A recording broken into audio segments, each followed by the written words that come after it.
Ez gara, buenos días batek, atzetik datorren kortesia asko eguna. Egun esaten moduan, egun ikasten joan gara, eta ekitaldiak gure elebanera aldarrikatzeko gaudiko zutik. Ez gara, bigarren ikaslea, eta ez dago hau zertazko esatu. Goizenetan hainbat handikan entzun dugu, jasotako formakuntza bikaiaren fruitua direla, migrazkerketan lehenengo hamar postueta behartzen den EHUko bi ikasleak. Baina inork esan aldu biak zirela Euskal Herriko ikasleak, ez aldo meran izan posiblea mediku ona eta Euskal izatea.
Aldezaren aurreskola berri irekitzeko eta horrengo honetan, jakina, euskaraz. Pues visto eso, ya ves, también nos hemos dado cuenta de que teníamos locales vacíos en el casco viejo, como este u otros, como las Alesas, que, fruto de la especulación, han acabado en manos de la comunidad. Así que teniendo niñas y niños euskaldunes locales y, como no, profesionales cualificados deseando trabajar, desde luego que es fácil decidirnos abrir una nueva escuela infantil en ese casco viejo, esta vez, como no, en euskera.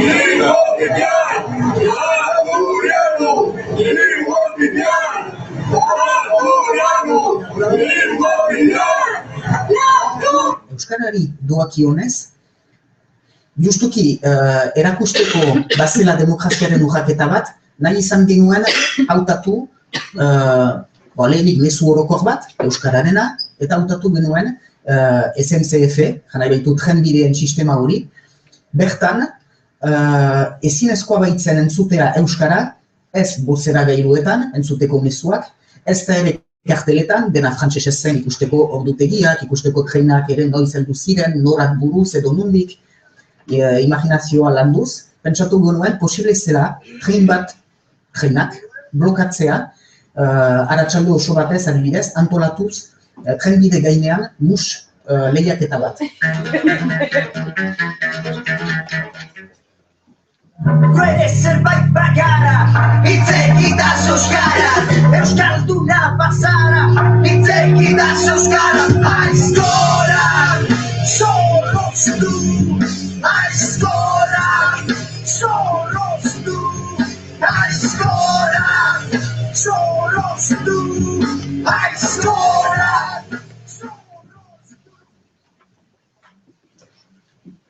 Ere zerbait bagara.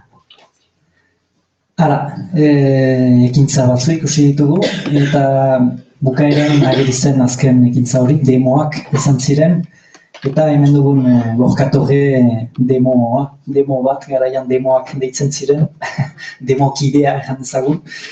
Halako ekintzak egin zituzten Euskararen ofizialtasunaren aldagiaren gibeletik, eta horixek aurkeztuko dizkigu. Iritza, Gorka, ongi etorri. Hola, ongi entzuten da? Bai? Arratsaldeon, denei. Eta mila esker gomitarentzat, orduan zaila izango da, jendea eta lokartzen ez ustea hor eta bazkal ondoan ez dut, momentu errexena niretzat eta gai hau aipatzeko, agian aski iratzarrik egongo zarete. Demo mugimendua, orduan, zaila izango da 20 minututan, pixkat gai hau eta sakontzea, baina behintzat emango ditut hola gure mugimendu horri buruzko ideia zonbait eta sakontzeko bidea ere bai. Plazero da izan da ikustea irudi horiek, espaldian ez nituen ikusi eta gauza politak ingin nituen. Orduan, demoak mugimendua sortu zen 1989 urtean, sortu zen etaren su-eten luze baten garaian, eta hainbat hilabeteko prozesuaren ondotik, 2000 urtean, urtarrilean, lehen ekintza burutu ginoen. Regionaldeko lehen ekintza bat izan zen. Sortu zen, hasieran pixkatu lertzeko nondik datorren demo mugimendua, sortzaileak Ezker Abertzaleko, Ipar Euskal Herriko eta kideak ginen, eta garai hartan Ezker Abertzalean aipatzen zen eta desobedientzia zibila borroka tresna garatzearen beharraz, abertzale bezala genituen aldarrikapenak aintzinarazteko. Eta zueten garai hortan, gero eta gehiago aipatzen zen gai hori, desobedientzia zibilaren eta gaia, eta orduan pentsatu ginuen merezi zuela desobedientzia zibila eta borroka tresna hori garatzen hastea Ipar Euskal Herrian. Orduan, hainbat hilabeteko gogoetaren ondotik, eta abiatu ginuen eta dinamika hau, eta oso aktibo izan ginen 2006 urtera arte, gutxi gora bera, eta gero eta ekintza gutxiago egin genituen, eta 2010 urtean amaiera ofiziala eman genion. Orduan, gaia sakontzeko interesatuenarentzat argitaratu zen liburu bat Gertu Zain argitaletxean, 2002 urtearen bukaeran, eta bertan bildu genituen 2 urtez egindak ekintza guzien lekukotasunak, banatutako agiriak, bizitakoak, baita ere desobedientzia zibilaren eta teoriari buruzko hainbat ekarpen egin genituen liburu horretan.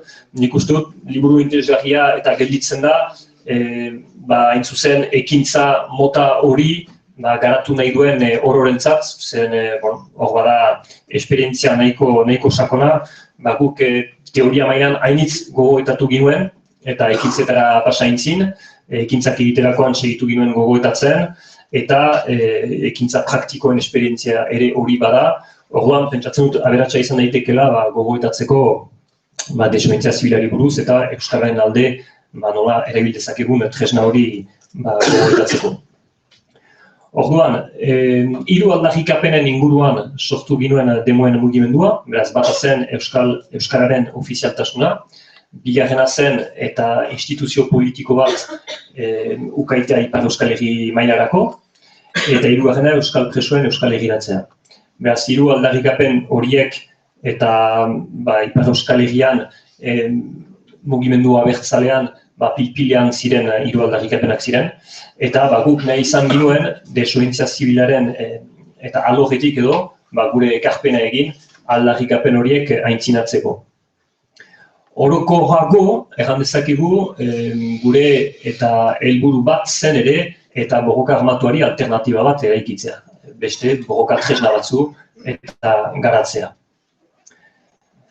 Demoen eragina zein izan den eta aztertzerakoan edo, zaila da, neurtzea, mugimendu batek eta zer eragin ukan duen gizartean, jendartean. Baina, holako idea batzu aipan ditzazkeguan ere, demoek simpatia sortu zuten. Jende hainitzen artean simpatia sortu zuten. Jende hainitz irriarazi ginuen, mus txapelketa batekin, parez utzi ginuen jende hainitza. Abertzale ez ziren jende hainitz, interesarazi ginituen eta aldarrikapen abertzalei, edo aldarrikapen abertzaleetaz. Zinez ohargarria da, nola hainbat jende eta tartean jakobino batzu, zera frantsesaren aldeko eta amorratuak, nola simpatia eta irriarazte horren bidez edo aldarrikapen abertzaletaz interesatzera eta ekarri ginituen. Beste eraginetan, azpimarratzekoa da, parte hartze masibo bat izan zela demoen ekintzetan. Zera ez ginuen eta abanguardia bat izan nahi ginuen desobedientzia zibila, borroka, tresna, zera masibo bat bilakatzea, eta hor mus txapelketan ikusten den bezala, lortu ginuen, egun hartan, 150 pertsona edo, trenak blokatzea, zera desobedientzia zibilekintza masibo batean, eta 70 piku izan ginen auziperatuak, orduan, zera eragina hor ere neurtu behar da, azken finean, parte hartze nahiko zabala dukan zuen mugimendu horrek. Lorpen txikiak izan ziren eta Euskara arloan eta instituzio arloan. Euskara arloan hiruzpalau gauza txiki lortu ginituen toki edo bide seinale edo olako tokietan. Segurazki gehiago eta kontzientizazio mailan, Euskararen aldeko kontzientizazio mailan. Eta arlo instituzionalean ere, bereziki eta kontzientizazio mailan, zerbait ere lortu ginuen, goratzen zarete artxiboen eta gai horren inguruan, eta Ipar Euskal Herriko artxiboak denak pauen ziren, eta gure ekintzen bidez aldarrikatu ginuen Euskal Herriko artxiboak Euskal Herrian egon zitezen, eta hor ekintza oso ikusgarri batzu burutu ginituen, goratuko duzue gagoa da Dominik Josef Garat eta 1789an iparraldeko eta frantses legebiltzarkideek nola gogoratu zuten Ipar Euskal Herri mailako instituzio bat behar zela, duela 200 urte, eta hori liburu bat idatzia zegoen, eta liburu hori ebatzi ginuen, lapurtu ginuen pauen, eta hainbat hilabeteren buruan berriz agertu eta Baionan, eta aldarrikatuz, artxiboak ez zirela pauen egon behar, baizik eta Baionan, eta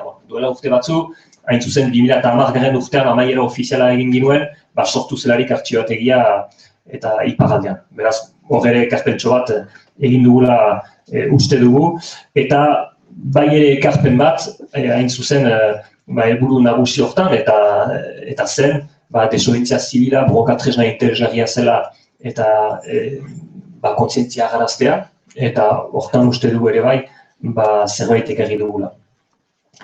Anekdota bezala, behin goratzen naiz eta aurkeztu nuen demoen dinamika Frantziako ipar-iparraldean, eta zera egin nuen pixkat demoen filosofiaren eta aurkezpena, eta ondotik demoen ekintzak aipatu nituen, hainbat ekintza. Eta pertsona bat etorri zen aurkezpenerat bigarren partean, bakarrik ekintzak eta entzun zituen. Ez aldarrikapenak, funtsan etzekien ekintza horiek zertarako egiten genituen. Baina ikusi zituen irudiak ez, ekintzei buruzko aipamenak. Eta bukaeran eztabaidan ejan zuen, soizue, nik ezakitzen diren zuen aldarrikapenak, baina seur naiz bat egiten dudala zuen aldarrikapenekin, egin dituzuen ekintzak ikusita. Eta hori oso interesgarria zen, hori entzutea zen azken finean, zera nola ekintza berak hitz egiten du. Eta ekintza bera oso adierazgarria izan daiteke, ekintza ona burutzen balin badugu. Ongi gogoetatu balin badugu, simbologia, mezua, pedagogia, niren guzia, azken finean ekintza bera, eta izan daiteke interesa pizten duena, simpatia pizten duena, eta hori da lehen urratsa interesatzeko aldarrikapenari. Datorkit hori erraterakoan bururat, datorkidana da bidea helburu. azken finean biak bat joan behar direla ez, eta euskararentzat berdin beste gaientzat bezala.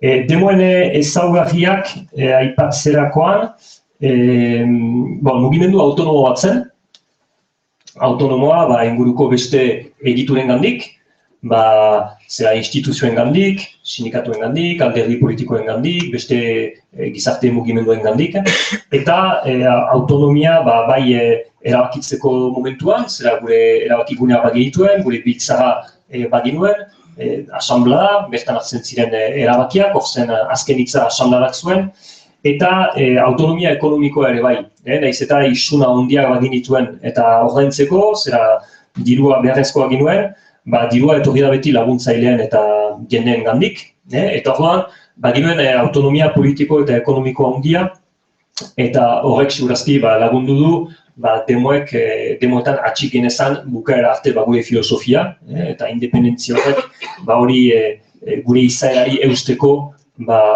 aukera errestu digu, ez?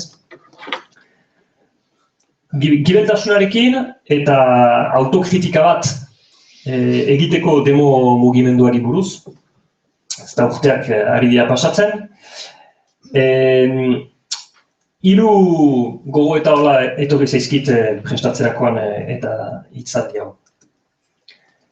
Lehenik, demoen mugimendua eta ekintzak burutu ditugu aldarrikapen batzuen inguruan, aldarrikatzen ginuen.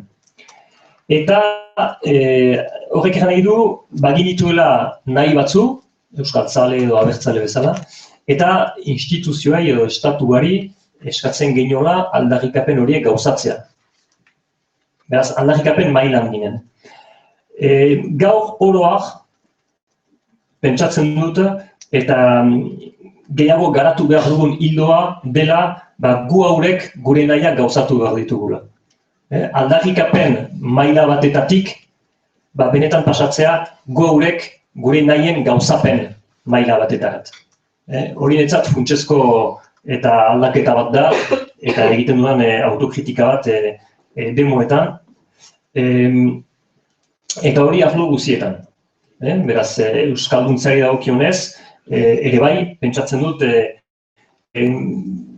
guk eta nahi ditugun espazio euskaldunak sortu behar ditugula, gehiago edo indar gehiago hortan ezagir behar dugula, euskara mailako aldarrikapenak egitea baino. Instituzioetan, baldin baditugu nahi batzu instituzio arloan, indar gehiago ezagir behar dugula gu haurek gure instituzioak eraikitzen, eta ez aldarrikatzen instituzio batzu eta botere zentral bati. Eta hor zinez da netzat gauza garrantzitsu bat, eta ikusten dudana urteak eta esperientzia pixkat gehiagorekin. Bigarren autokritika importantea da demoen eta menpekotasuna masa komunikabideekiko. Ekintza gehientsuenak, zera ezagunak bilakatu dira, hor zegoelako telebista, irratia edo prentsa, telebista, irrati eta prentsari gabe ez ginen ezer. Baginuen kriston indarra bi katuren artean, heltzeko etxe guzietarat, telebistaren bidez, bi lagunek burututako ekintza ona, simbolikoa, ongi pentsatua, pizten du interesa komunikabideekiko, baina komunikabide horiek gabe ez ginen ezer. Eta hor nik uste bada eta zinez autokritika sakon bat, zeren nik argiki erraiteko uste dute gaur egungo jendartea ondamen dira doala. Arlo guzietan, bihitzez. Arlo sozialean, kulturalan, psikologikoan, osasun arloan, oso gaizki garela. Ez dit ez nire optimismoa eta ez nire egiteko gogoak entzen, baina uste dut oso egoera txarrean garela. Eta komunikabideak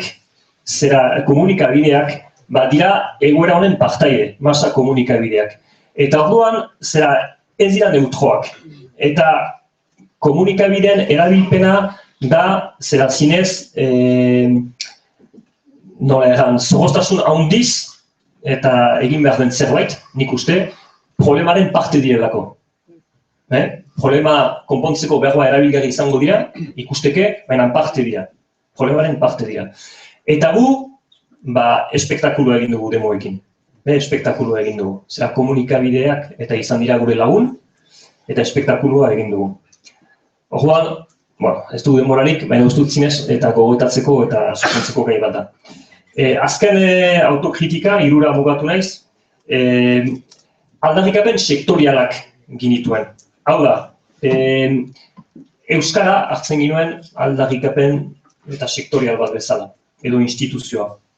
Eta argi dut gaur egun, eta gure arazoak ez direla sektorialak, orokorrak direla, eta gaur egun badugula jendarte arazo bat, gizarte arazo handi bat badugula. Eta Euskara ez dugula konponduko, beste hainbat gai ez baldin baditugu konpontzen ere bai.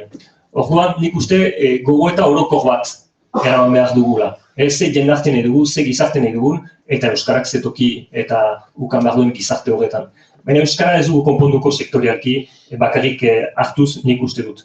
Ikusten dizkiot, bi arazo sakon gizarte honetan, bata da botere zentralizazioarena, eta bigarrena da merkatu logikarena, ekonomiarena, merkatuaren logika, kapitalismoa ditu nahi duzen bezala, merkatua eta nire dituko dut. Bi arazo sakon ikusten ditut hor. Eta arazo horiek konpontzen ez baldin baditugu, nik oso argi dut Euskara desagertuko dela. Oso argi dut. Eta jendartea ere bai hondamendia joango dela. Orduan, benetan uste dut eta gogoeta orokorrak ukan behar ditugula, eta Euskararen problematika horietan eta sartu behar ditugula. Bukatzeko, 5 minutu, 5 ondorio.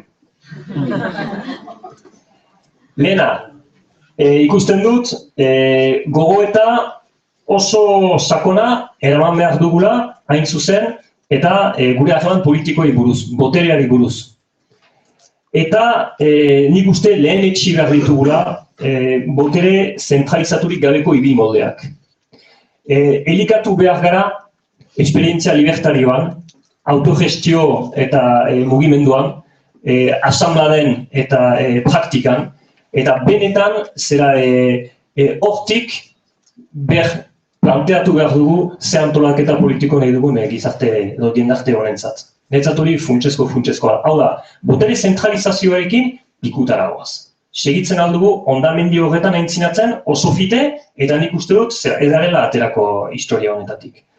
Behar gauza, arlo ekonomikoan. Hor ere, gogoeta oso sakona badu eramaiteko gure eredu ekonomikoari buruz. Merkatu logikari buruz. Gai potoloa da, eta ez dugu aski barneratzen, nola funtzionatzen duen gure sistema ekonomikoak. Eta nik uste dut, behar ditugula eraiki harreman ekonomiko ez merkantilistak. Merkatuan oinarritzen ez diren harreman ekonomikoak. Elkar eskaintzan oinarritzen direnak. Benetan, gai hau ez dut pizuzkoa dela, eta hain zuzen, 3. ondorioa da, harreman politiko eta ekonomikoak guk nahi ditugun horiek euskaraz eraman nahi ditugula. Eta funtsezkoa iruditzen zait, euskara benetan hor kokatzea. Hau da, euskara maite dugu. Nahi dugu euskaraz bizi. Beran zer bizi nahi dugu euskararekin. Eta noiz arte euskararekin bizitzen adako gara. Ez baldin badugu, zera gaur egungo jendartea beste norabide batean ezartzen. Ezin ditu gai horiek bereizi, eta benetan niretzat funtsezkoa dena da, gogoeta politiko eta ekonomiko horren barnean kokatzea eta euskararen presentzia. Uste dut aterabidea nik hortik ikusten dut. Laugarren ondorioa, bada guk aukeratzen dugun bide hori, euskaraz bizi nahi dugun eta bide hori, islatu oso interesgarria dela. Erakutsi bide interesgarri bat dela. Zera, erakargarri egin, eta azaldu ezinbestekoa dela bide hori. Arlo edo ikuspegi guzietatik, hizkuntza arlotik, baina baita ere beste arlo guzietatik, zera, ekonomikoki, politikoki, osasun arlotik. Zera, eta gonbidatu jendea parte hartzera. Dinamika hori, zera, ez goaz aldarrikatzera gauzak. Goaz gauzatzera, praktikan eramaitera, eta gero, indarra egin, hori islatzeko, erakusteko, eta heltzeko jende gehiagoren gana, eta gomitatzeko gurekilan bidea partekatzea. Eta azken puntua litzateke gogoetatzea, hain zuzen, dagoen lotura masa komunikabideen, botere zentralizatuaren eta merkatu logikaren artean. Eta hori ongi gogoetatu, zehazteko, definitzeko, zein izan behar diren gure ustez, gure komunikabide eta gure komunikabideak. Nola inguruz inguru heltzen garen besteen gana, gure eskuetan diren tresna batzuen bidez. Bueno, labur, 25 minutu, eta ideia batzu demoi buruz, eta gehiago jakiteko hori, liburuzka hori aholkatzen dizuet, eta geroko eztabaida edo gazte bat dugu.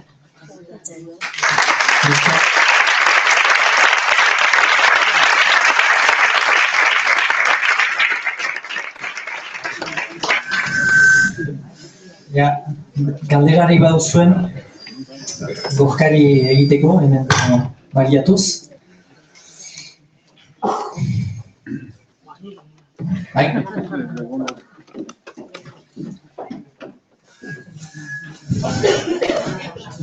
Ez dakit galdera dan edo daukagun keska bat partekatzeko zea ez, eta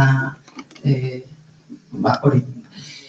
Askotan desobedientzia zibilari buruz hitz egiten dugula, eta zuk bota dituzun ondorio guzti horiek gure egiten baitu nire proposamena da hitz egin dezagun desobedientziaz. Eta ez desobedientzia zibila beti lotzen dugulako legea haustearekin.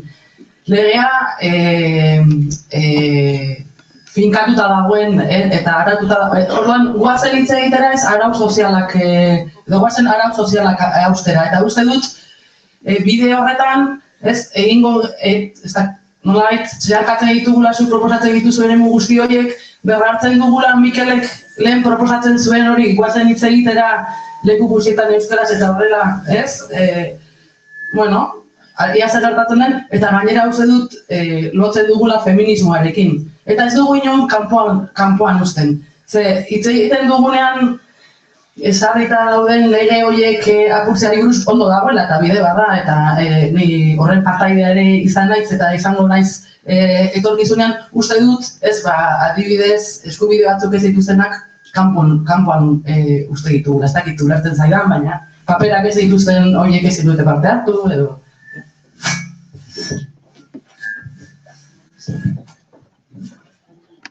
Horak bat, justu hori buruz, desobedientzia zibila hitza kontzeptua guk eta hartu girelarik demoetan, zibil eta hitzari beste janaio bat ezartzen ginen guk gare hartan, eta hala orduko irakurritako teorietatik edo, zer oposizioz militarari.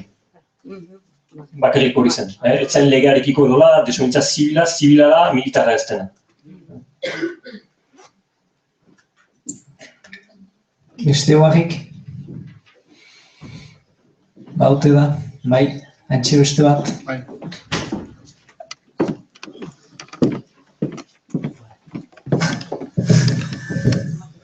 Oso gustora entzin dut esan duzun guztia. Ematen dut dena, arrakasta, egin dugun guztiak, ze ondo. Badago zerbait, egin duzuena eta damu zaretena, ez genuen hau egin beharko.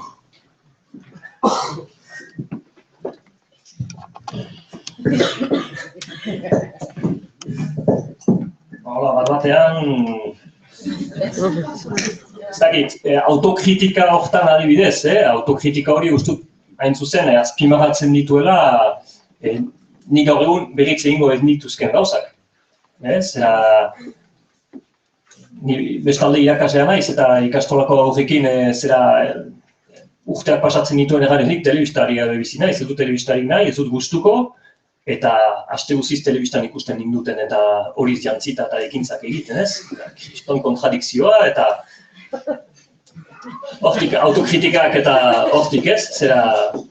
Horren, nik akatsak hortan ikusten ditut hiru arlo horietan, beste hainbat lortu ez dakit gauza hainitz izango dira. Ez dugu lortu gure egin nuen milaka pertsona eta desobedientzian izaitea. Guk bai sinesten genuen eta nik sinesten dut, zera zinez desobedientzia jarrera eta irmoa duten zera milaka pertsona geldi ezina direla. Geldi ezina direla, zinez da indar bat izugarria. eta hori ez dugu lortu. Ez dugu lortu hainbeste jendek parte hartzea. Baina bai dela zinez oso emankorra den Laboezik garai hartan janik aipatzen zuen, zera sistema honek funtzionatzen du gure obedientziagatik. Eta horren, hasten garelarik gure kontzientzian jarduten ez legaltasun edo ez legaltasunaren arabera, baizik eta zilegitasunaren arabera. Hor bai gauza ederrak eraikitzen ditugula, ez? Zer ez dugun lortu, zaki gauza pila bat.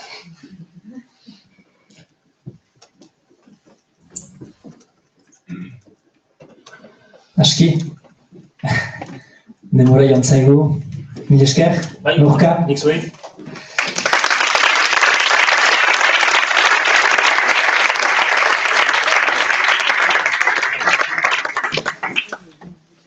Eta orain,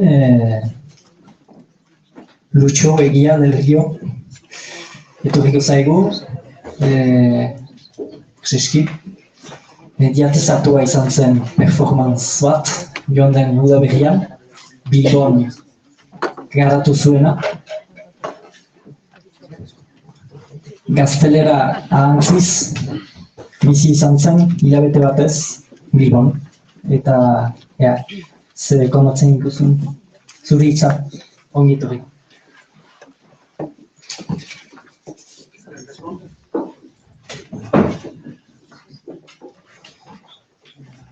Eskerrik asko, entzuten da? Bai, ez da. Eskerrik asko zuei etortzegatik eta eskerrik asko topaguneko lagunei gonbidatzagatik. Gaur, behintzat, entzun dugu hemen ekintza performatiboak, performance eta performatibitatea. Ez dira gauza bera, oso gauza ezberdinak dira. Adibidez, zuek igual ekintza performatiboak egiten zituzten, ezakit horrela izen hori ematen ziten, baina nik neuk asmoz performance bat egiten dut, igual ingelesek esango lukete performance art, alegia, psikogo eta batzuetatik, artea erramienta politiko bezala ulertuta. Gutxi gora bera, nik uste performancea, ekainean burutu nuen performance hura, hemen dagoen jendeak, uste ezagutzen dula, eta horregatik ahaleginduko naiz eta beste diskurtso bat ekartzen. Hauin arte, inoan aipatu ez dudan arrazoi bat. Eta arrazoi hori lotuta dago performatibitateari. Hemen gonbita egin ziatenean performatibitatea zuen eta nik pentsatzen duen, ostia, ze ondo, hizkuntz performatibitatea, eta hortik helduko dio. Pixka bat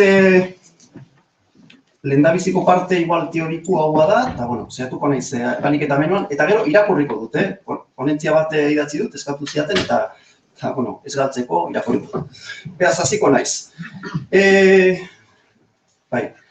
Lehenik eta behin, abenduan burutu zen feministaldia, eta ekarri nahi dut lehenik eta behin, anplazatu zen aintzin solaz modukoa, irakurriko dut, hori gertuko zaizue, ezarritako hegemonien aurkako borrokak ezaugarritzen du diskurtso feminista.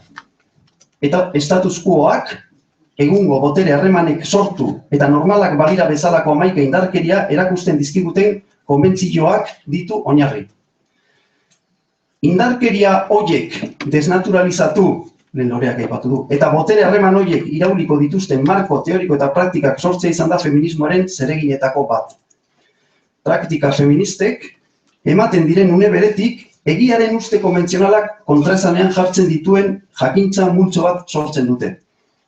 Feminismoa, amaitzeko, normalitatea eraikitzen duten jakintza horien guztien aurka eginez eraikita. Hitz klabeak. Hegemonia, botere harremanak, konbentzioak, natural eta normal itxurako indarkeria, desnaturalizatu, irauli, marko teoriko eta praktikak, pausitan jarri konbentzionalak. Eta orduan, nik neronek nire baitan, feminismoa zioen dien tokian, euskalgintza ikusi nahi. Eta feminismoaren diskurtsoa eta praktikak nik neube ikusi nahi euskalgintzaren diskurtsoa eta praktika. Ez dakit horretan gauden, egia esateko da, ez dakidala, bai, baina niri hori oso interesantitzen zait. Eta nik uste euskalgintzak be hortik jo lukela. Eta agian esango didazue, diskurtso hau, egon badala eta izan dala, Etxepetzen lenguai pueblo aste, Pako Aristiren, Euskararen isobarak, eta bai, eta egia da, bada hola, ez da. Baina nire ez dakit feminismoan erraz haute ematen da hau. Euskalgintzan ez dakit. Eta feministaldian ikusi, izango nazpizkaten bago diskurtsoa ikusi dudan digun bitartean, Euskararen mundua, ezen ez euskalgintza, baina euskararen mundua erditu den azkena izan da Txantzangorriana. Bai, hori da. Txantzangorria entzuten degunien, euskeraz egin. Bai, imaginazu, Txantzangorria entzuten dezunean, ez izan matxista. Bai, bakit adibidez zabarra dala, ez da? Eta gemajoko zamarra. Baina, bueno, nire be, eta uste dut gero bateako dela, ez da? Kampaina, berez, ondo liteke, ez dakit, eta gaina administrazioari olako gauzak egitea dagokio, ez da? Baina mesua, hor dagoen mesua, eta horrek mindu nau, eta ez da agertu hemen, eta pixkat harritu nau, ez da? Eta idatzita dago, eta argitaratuta da, ez dugu ezer inposatuko, ez dugu euskara inposatuko. Hemen inork benetan sinesten du subalternitate egoera batean dagoen baten bat inposatu aldula. Nik ez dakit horretan sinesten dugu, nik imaginatzen dut, hemen gaudenok ez dugula sinesten. Eta nik ez dakit hori idatzi dutenek sinesten duten. Baina ez badute sinesten, ez dezatela, idatzi ez dezatela argitaratu, ze kriston mina egiten ari gara. Baina izugarria da. Eta honek, hau guztia agertzen da, masa komunikabidetan, denok barneratzen dugu, eta ondoratu iten gara subalternidade horretan, ez da? Oso peligrosua. Bueno, jarraituko dut zer izan da inciso bat. Beraz, iazko ekainean, burutiriko performantzea. Asmoz, feministaldiaren manifestu horrekin, alegia, marko teoriko bat, eta praktika zenbait hizkuntzari lotutako natural eta normalitxurako jokabide batzuk aztertzeko, horrela esan ezake. Pixka bat zartzela dabi, bilingual transituak deitzen zen, bilinguan, alde batetik jokaleku bat behar du performance batek, eta nik erabaki nuen Bilbon bizi naizelako, hizkuntzarekin nahikoa daukadalako Bilbon, eta hiria da, gune urbanoa, interesantea, eta gainera euskararen bilakaeran oso emaitza interesanteak eman dituena, ez da? Beste alde batetik bizkuntzatan, euskeraz, eta euskeraz bakarrik, nik alako afazia bat jasan nuen, baina iruditzen zitzaidan, ingelesa interesantik izan zitekela, arrazoi besterik ez bada bategaitxik, ze kriston pisu hartzen ari da, ala espazio sozialean nola simbolikoan, geuriria bai eta geure bizitzetan. Eta gero, bilingual, jarrera positibo batekin. Hori oso importante ditzen zait, ez da? Ideia horiek zabaltzen ditugunean, positibitik, posik eta aktibo, eta ni hori interesanti, ez da? Eta gero, agian aukera izango dugu, nik erdaldunak edo etorri berriak edo banituen buruan, ez da? Eta orduan, nik hor bai ikusten dut jarrera positiboa. Eta gero beste alde batetik transituak, latinez bi aurrizki, alde batetik zeharkatu eta bestaldean. Eta ni gaur egun, eta, ideien mailan transmodernitatea, transfeminismoa hori gustatzen zait, ez da? Ze ideia bat ematen dit, nolabait esateko, zeharkatzea haratago juteko. Eta nik dute euskaldun guztion gogoan asmoan edo behintzat hemen gauden asmoa da, haratago jo nahi degula, ez da? Horregatik. Sin más, galdu naiz, barkatu. Eta, transituak, hori, performantzea bakarrik transituan, flaner baten moduan, ibiltzen, irian, bai? 24 orduz, gero zautuko dut hori. Alduntzea eta performatibitatea. Hori. 2008an, martxan jarri parte hartu nuen Pripublikarrak kolektiboarekin arte eta feminismoa uztartzen zituen desagertu da. Kolektiboarekin proiektu oso interesgarri batean, makroproiektu batean, asmatzen ditugun eta esarriak izan zaizkigun rolei buruzko gogoeta egin asmotan. Zehazkiago, praktika artistiko garaikideen bidez, generoak aztertzeko asmotan. Eta guretzat, praktika artistikoa politikua da. Bestela ez daka funtzik. Egin genuen logoa. Polita. Proiektu hartako atal bat, mintegi bat izan zen, genero eta gorputz ekoizpenak, gazteleraz representación de géneros, reproducción de cuerpos, eta bertan 11 galdera plazatzen genitun, adibidez batzuk.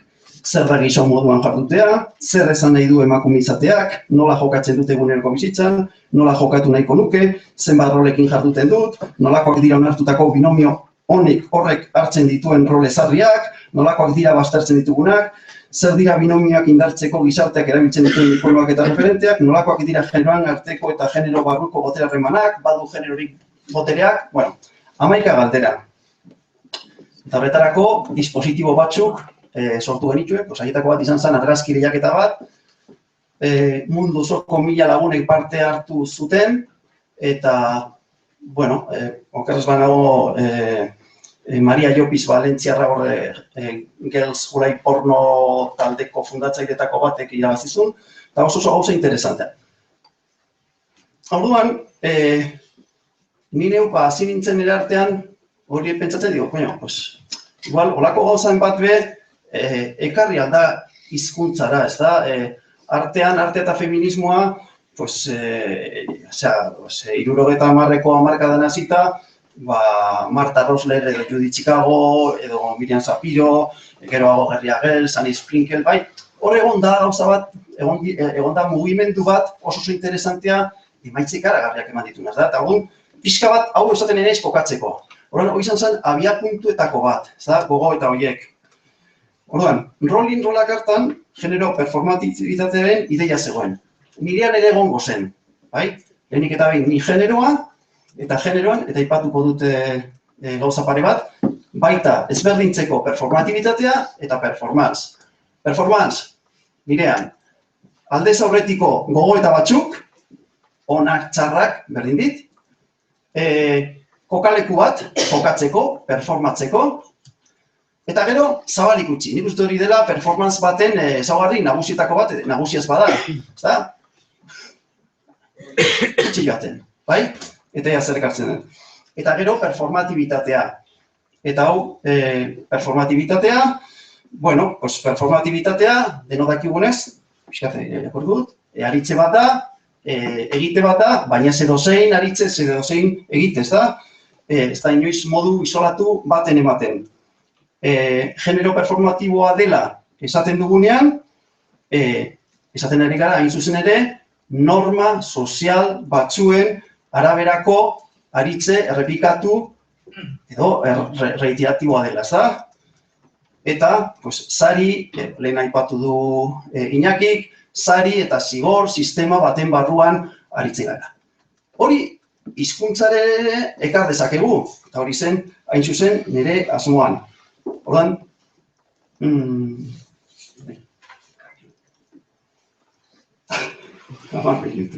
nik ustute ondo nada. Bizkat azeleratuta. Orduan, generoarekin amaitzeko eta pixkat beste gauza bi esateko, pixka bat, beraz, errepikatzez, egite edo ekintza performatiboak natural itxurako bilakatzen dira botere diskurtsoaren baitan. Zut hori, espadakigula. Orduan, hori buelta ematen badiogu, genero arauak agerian usten dituzten ekintza performatiboen bidez, lor daiteke evidentzian ustean menperatzen gaituen diskurtso hegemonikoa, hori Judy Butler eta garbi, ez da? Orduan, genero ez da hizkuntza, hizkuntza ez da generoa, baina neuk ere nahi nuen besterik performatu, neuk ere nahi nuen besterik jokatu, evidentzian usteko menperatzen gaituen diskurtso hegemonikoa. Eta menperatu, ni neuk behintzat ikasi dudan zentsuan. Ni, soziologa naiz sortzez. Eta... Hande? Sortzez, ez dakit. Sortzez ez. Ikasi ez. Ufa, bale. Bale. Ez, baina egia da, barkatu, Osea, Gramsciren zentsuan, alegia, Euskaldunok, zentsuko edo zentsuzko, common sense, ikusten degula, erdaldunek errealitateari buruz egindako definizioa. Eta hori egia da, osea, hori gertatzen zaigu. Orduan, txantzangoreana ikusten dudanean, benetan zutan jartzen naiz, eta oso minutan nago batez ere lagun batzuek horretan parte hartu dutelako. Bai, esaten, ez dugu inori euskera inposatuko. Ufa. Osea, oaindik horrela ibiltzea. Osea, kriston kaltia da, zeu hemen gauz 80 lagun, baina horrek dakan proiekzioa, hori da, aingura bat ez, hori da, karga de profundidad, ez dakiz esan. Orduan, Xamarrek oso ondo jasotzen du. Xamarrek esaten du ironiaz, esan ere, Euskaldun elebakarra izatea, hipotetikoa, kaltea litzatekeela iztunarentzat beharentzat. Orduan, besterik performatu, hori zegoen asmoan, oraindik ez naz abiatu kalera, naiz oraindik gogoetan, eta besterik performatzea, jokatzea zen, 24 orduko Euskaldunera hurbiltzea, 24 orduko Euskaldun bilakatzea. Alegia, subjektu teoriko bat eraikitzea. Eta subjektu teorikoak eraikitzen ditugu hain zuzen ere, herramienta politiko gisa. Hori zen ideia, bai? Eta subjektu teoriko hori, lehen rolin-rolakekin, agertutako galdera batzuk ere planteatzeko. Batzuk adibidez, subjektu berari buruz edo identitatea, eraikitako subjektuak aldira iztunak, nola eraikitzen dira, espainoldunak, frantsesdunak eta euskaldunak, zerk eragiten du bereziki eraikitze horretan, eraiki albadira, deseraiki aldira, zer da euskalduna izatea, zer da espainolduna edo frantsesduna izatea, euskalduna erdalduna, esartzen du binomioak portaera ezberdinik, zelan azpimarratzen ditu binomioak botere harremanak, zer dago jakitetik haratago, zalantzan jarri behar dut tipologien binarismoa, alegia euskalduna erdalduna binomioa, hizkuntzarik dagokionez, zeintzuk dira errepikatzez natural itxurako egite performatibo nagusiak, nolakoa da natural eta normal itxurako egite performatiboak sortzen edo ekoizten dituen nire testuinguru soziala, nola elikatzen da botere diskurtsoa, bagara matzate euskalduntze praktikek botere praktika diskurtsiboak hankaz gora jartzera, zeintzuk dira hizkuntz identitateak eta hizkuntzari lotutako errealitate sozialak eraikitzen dituzten prozesuak, zein izango da nire egiten irakurketa, performancean, zein izango da nire egiten irakurketa, nola interpretatuko dituzte hurbilekoek, familiakoek, lagunek, ezagunek, eta ez ezagunek kakotxartean ezoiko portaera hoiek, eta hamaika galdera. Eta azken galdera honi lotuta oso gauza interesantea, eta honek ekarriko gaitu Bartezen gana, gaina ari gara performatibitatea, Austin Derrida, Bartes. Eta Bartesek esaten zuen, autorea hilda da. Autorea hilda da. Alegia nik nire nobela idazten dut, eta amaitzen dudanetik, edo gitxienez argitaratzen dudanetik, ja nobela hori ez da nirea. Bai? Hori denok ulertzen dugu. Orduan, hori ere gertatu zitzaidan performancean, oso gauzak bitxi izan zen, nik egia esateko nekien zen nolako jartzuna izango zuen, baina behintzat euskaldunen artean nahiko jartzun handia eukizauan. Eta oso gauza bitxiak gertatu ziren, eta jende asko jarri zen nirekin harremanetan denetarik proposatzeko. Adibidez, iparraldetik, etorri ziren ikastola bateko aurrak eta, esperientzia ezagutu nahi zuten, eta baina ingelesez bizi Bilbon esperientzia hori, Bilboko jaietan konpartza biek esan zidaten nahi zutela burutu egun bateko performance bat, eta digo, hori ez da nirea. Eta, asko. Eta azkena izan da, egian ari dira, hainbat astez, jende asko, txandaka, probatzen, euskara bizitzen ari da, baina aldi berean ere esperientzia partekatzen, oso interesantea. Ez dakit, egiako inor dagoen hemen, bai? Harremanetan jarri zineten egin, eta, esan edut, horre ja bere bidea egin du, ez da? Igual nik asmo batzuk dituen, baina, hori azkenean bakoitzak eta ondo. Gero igual hitz egingo dugu horretaz. Vale. Vale. Bai, azkenan az, orduan, euskaldun baten modura 24 orduko hiztun bihurtzeko zorian negoen hartan,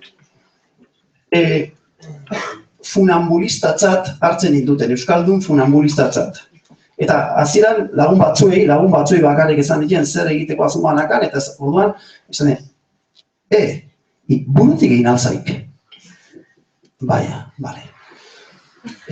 Bilboko alkateak berak, performantzia amaitu nularik, galdetu zioten, zer nola zeitzon egindakoari, eta esan zuen jarrera radikala zela.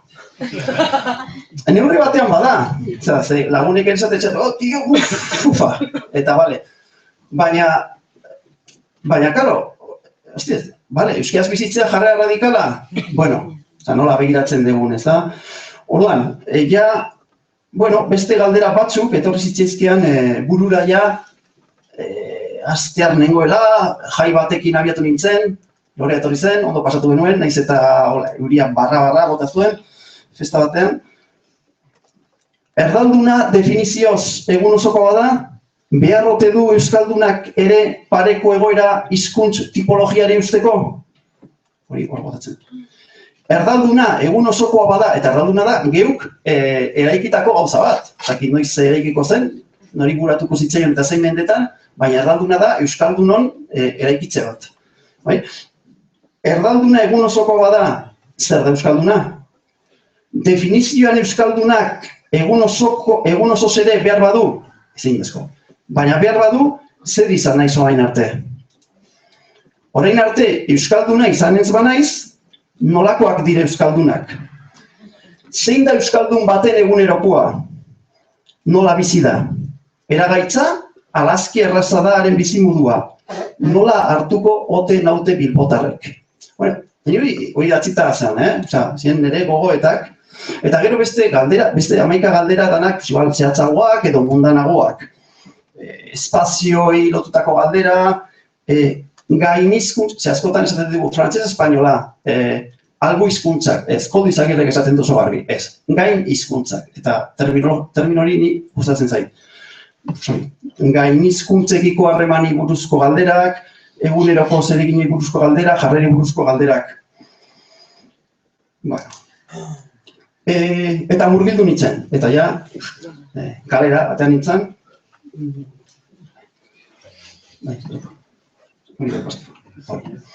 Orduan, egitearen ideia lotu nintzaion. 4 erreferente. Alde batetik, bata pertsonala gustatzen zaidalako, Laurentz Arabiakua, egolatra, baina nahi dezuena. Baina, zikera, esaldi batzuk, borrobilak utzi zizkigun. Ezer ez dago idatzita, neuk idatzi arte, neuk idazten ez badut. Joseba Sarrena India, gehiago nazioari buruz, moroak gara belaino artean. Ez gara moroak, euskaldunak ere ez. Ezer ez garelako erabaki dezakegu zer nahi dugun izan eta zer nahi dugun egin. Ez gara ezer, egin arte. Ez dugu ezer, ez dugu egiten ez badugu. egitea ere bai. Loreak, korrikaren testu politiko eder hartan. Auzia ez da izan galez izan, nolako edo olako izan. Kontua ez da hori, kontua ekitea da, egitea, egiten duguna gara. Izatea, egitea da. Eta Judi Butler, adibidez, egiteaz, desegiteaz, hau ni neuk jarrita horrela, desegin ahala gara edo desegiten duguna gara, proposamen moduan. Beraz, nik, zu pasatu, hauxe nuen abia puntu. Alde batetik, 24 orduko euskalduna, alegia, subjektu teoriko bat, eta gero beste alde batetik, arituko zen egile desegile bat.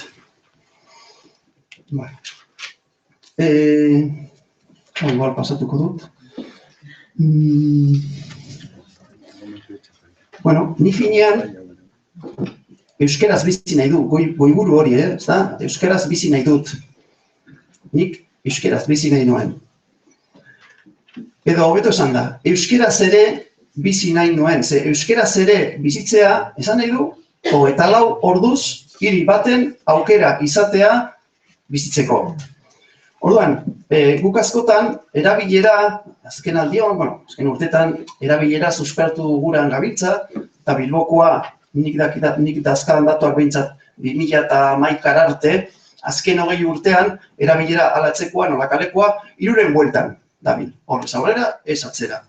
Baina niri performancean, gauza bat gertatu zitzaidan, eta uste interesanta dela. Nik ez nituen erabiltzaileak behar. Nik behar nituen hiztunak. Osa, hiztunak, kontuz, nik nituen euskeraz gitzi ondo zeo zer zekiten hiztunak. Zatik nik neuka aktibatzen dituen. Orduan, zein da Bilbon eta justizia soziala zari gara, gitzieneko hori, nik esango nuke gitxienekoa dela, eta ez umeak, zeni umeekin ez naiz harremantzen, koldo zuazena, ez, koldo laguna da, lehen batek aikotu du, 180. Nik uste hori be, maigainean jarri barko genuk, ez da? Hemen dago lasefer bat, ez, nik, osea, justizia soziala, nik bizializateko behar dut norekin hitz egin. Oraindik tamalez oso urrun gabiltza. Eta gaur-gaurkoz Bilbo hiri atopikoa da. Atopia da, soziologian, eslekutze bat. Eta hizkuntzari hozki hori, Manolo Delgadotik hartute, hori izango litzateke hiriarekiko frustrazio sentimentu bat, gaizki sentitze bat. Zenek eta hiriak erduz ez du ordezkatzen, inondik inora, utopiak eskaintzen digun amesturiko paradisua. Zein da gure paradisua? Gure ametsa. Zein da gure ametsa? Bilbo euskaldun bat. Baina zorionez gu aspaldi ez gabiltza, ez gara ametsean, ez da ametsetan ere. Gehiago gabiltza, lokatz artean geuk erabakita, loreak dioen moduan. Geure tokia lokatzetan dago. Plazan eta erdira ekartzen hizkuntza fera. Performantzea finean, gura zebaitzen periferiara abiatu, erdigunera sartu ahal izateko, bestela jai. Zergatik dio lehendakari batek, ze lehendakariak ere botatu, ez diola inori euskara inposatuko. Zergatik dio Bilboko alkateak 31 egun euskeraz bizitzea jarrera radikala dela. Zergatik ere euskera tiene que echar la pera, horatuko zuen hori, den hori. Zergatik txantzangorri batek gonbidatzen gaitu euskaraz hitz egitera. Inposaketak, jarrera radikalak, udariak eta txantzangorriak. Hori ez da, baina hori ere bada. Hain dugu barneraturik. Inposaketez, jarrera radikalez, madariz eta txantzangorriz mintxo direnak, euskalduna dira, gu geu gara. Eta ez da, inori egin nahi duan kritika bat, baina da, alerta bat.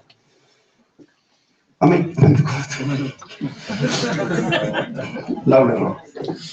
Performantzea hortik zijoan, eta hortik ere ekarri ditu emaitza positiboak nire ustez eztabaidarako.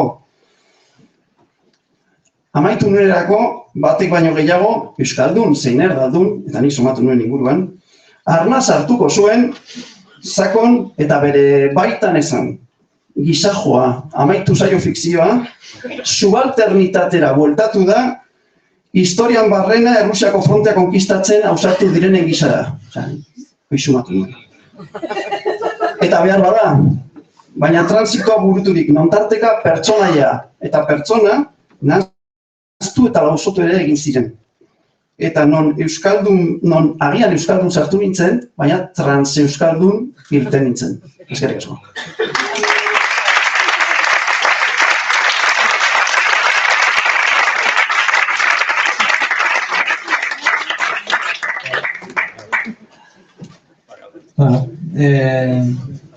Mai inguruan parte hartuko du Lutxo Goraintxe, galdera edo bat da han. Bitartean abra dute loreak eta txerrak onara hurbildu.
Bai.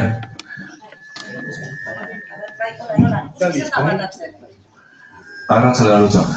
Egia esaten maizut, bada urterdi performance abiatu zinduetik. Oso zehatz jarraitu nuen. Zurekin gauza perela komentatzeko gogoa nuela. Nahi egon nuen kafe baten buelta, baina tire. Hemen aparatu zaitu eta hemen aprotxo. Danan probi bat egin nahi esan nahi zuen. Etzazula inola kritika bezala hartu, kontu pare bat argitu nahi baina. Ez dut inolako meriturik entzen zure jardunari, baina hor bada pare bat gauzatxo zizkenak argiratu. Batetik, implizitoki zure performantzaren emetzako esaldi baten adierazten zenuen, bai, ointxe aipatu zu, fikzioa barientzazua da.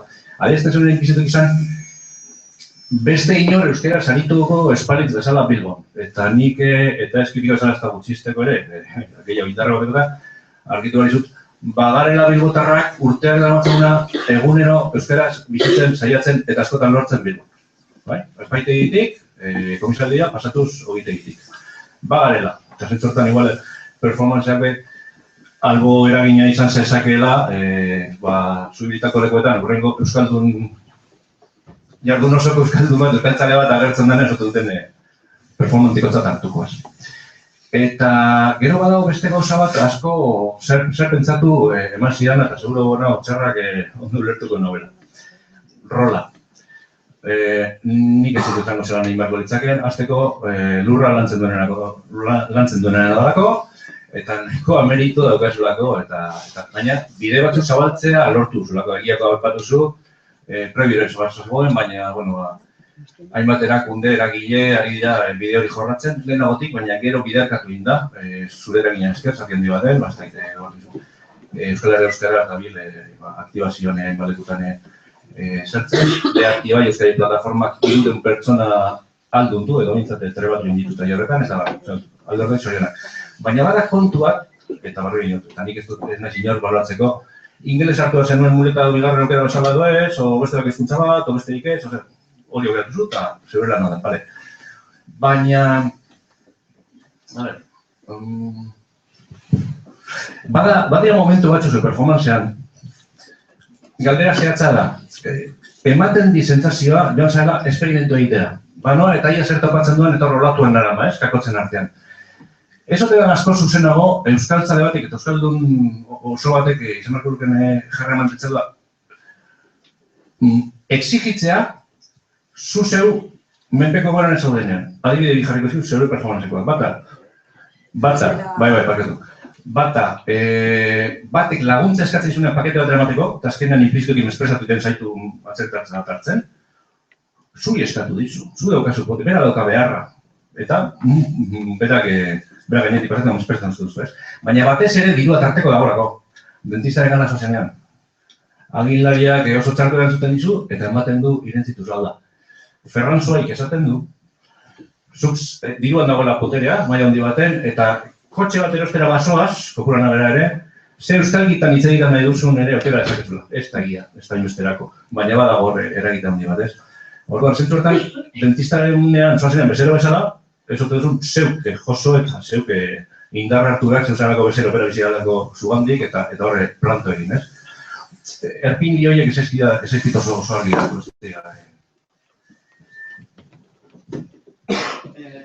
Bai, entzute da? Bai, ez da. Bueno, nik, ez dakit, lehendabizikoa erantzuteko, nik ez dut uste, inoiz esan dudanik, beste inor Bilbon euskarazko edo ia 24 orduko euskarazko bizimodua egiten dunik. Osea, ez dut uste hori, inon agertu danik, inon esan dudanik, ze hori ez da horrela.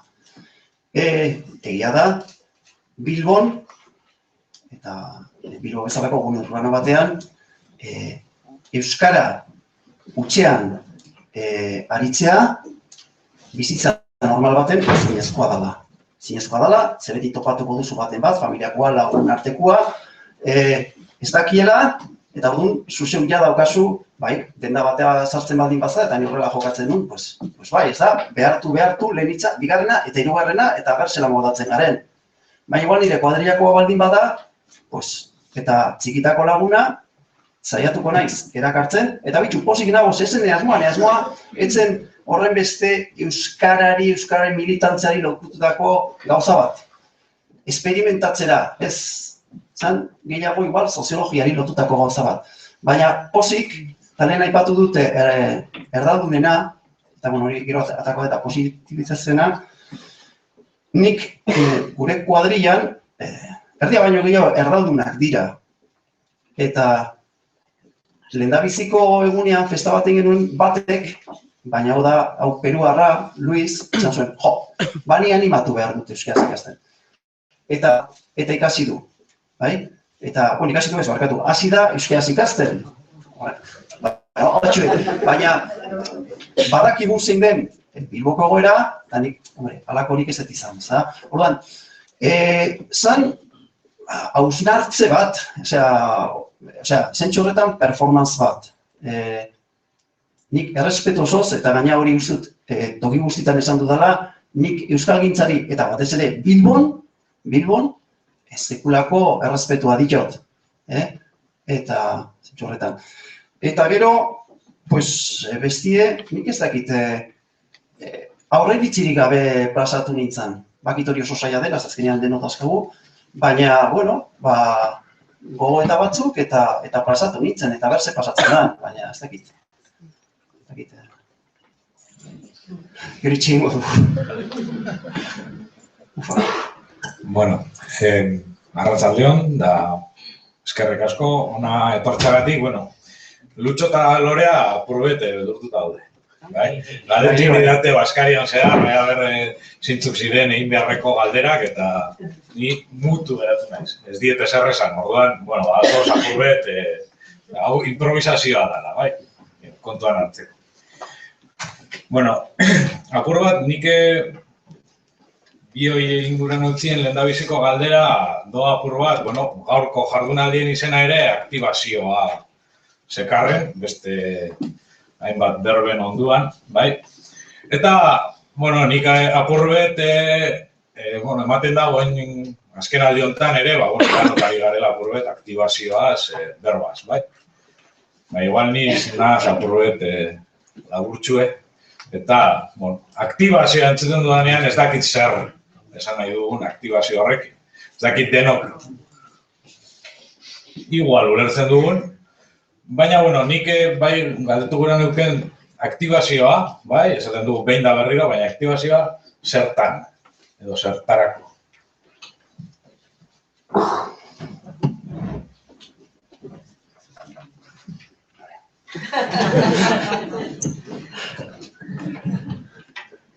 Ze galdera zaila.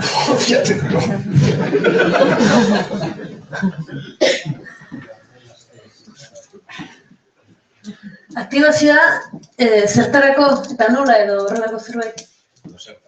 Zertan.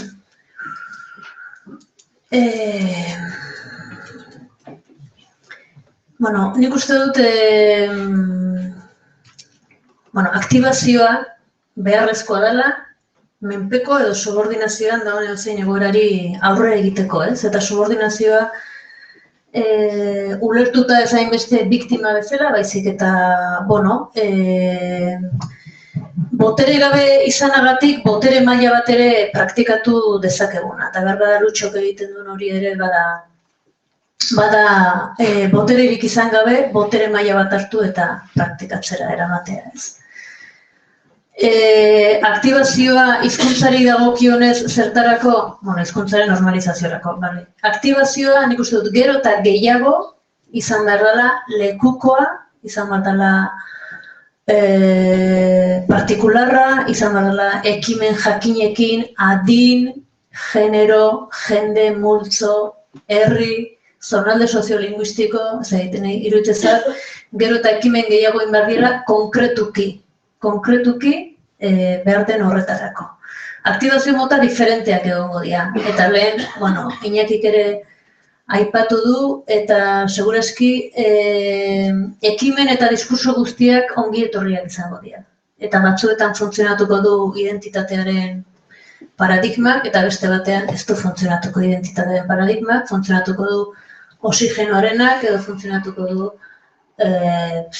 justiziarenak, edo generoarenak, edo hizkuntzaren ekologiak, edo zer gauzak ez. Orduan uste dut, aldian asmatzen joan behar garela. Asmatzen joan behar horretan, uste dut importantea dela, nun norekin zertarako gauden, eta horretan, oinarrizko galdera bat dagoela, ez da guk aktibatu nahi dugun jende hori edo, ekimen hori edo, gune hori edo, alegia, nor dago hor, eta hor dauden horiek zer nahi dute. Askotan gugoaz, hau da plangintza, hau da egingo duguna, hau da, bai? Eta behar bat alderantziz da, ez jun, eta esan behar da, zein da plangintza, zer egin nahi duzue, zer lortu nahi duzue, onola nahi duzue, eta uste dut hori egiteko modua zentzu horretan importantea dela. Alegia, parte hartzaile izan dadila benetan, da parte hartzaile izateak esan nahi du, interbenitzen edo parte hartzen ari garen gune horretan egon daiteke hitza erabiltzeko aukera eta egon daiteken botere apurra edo diru apurra edo baliabide apurrak konpartituak izan da direla.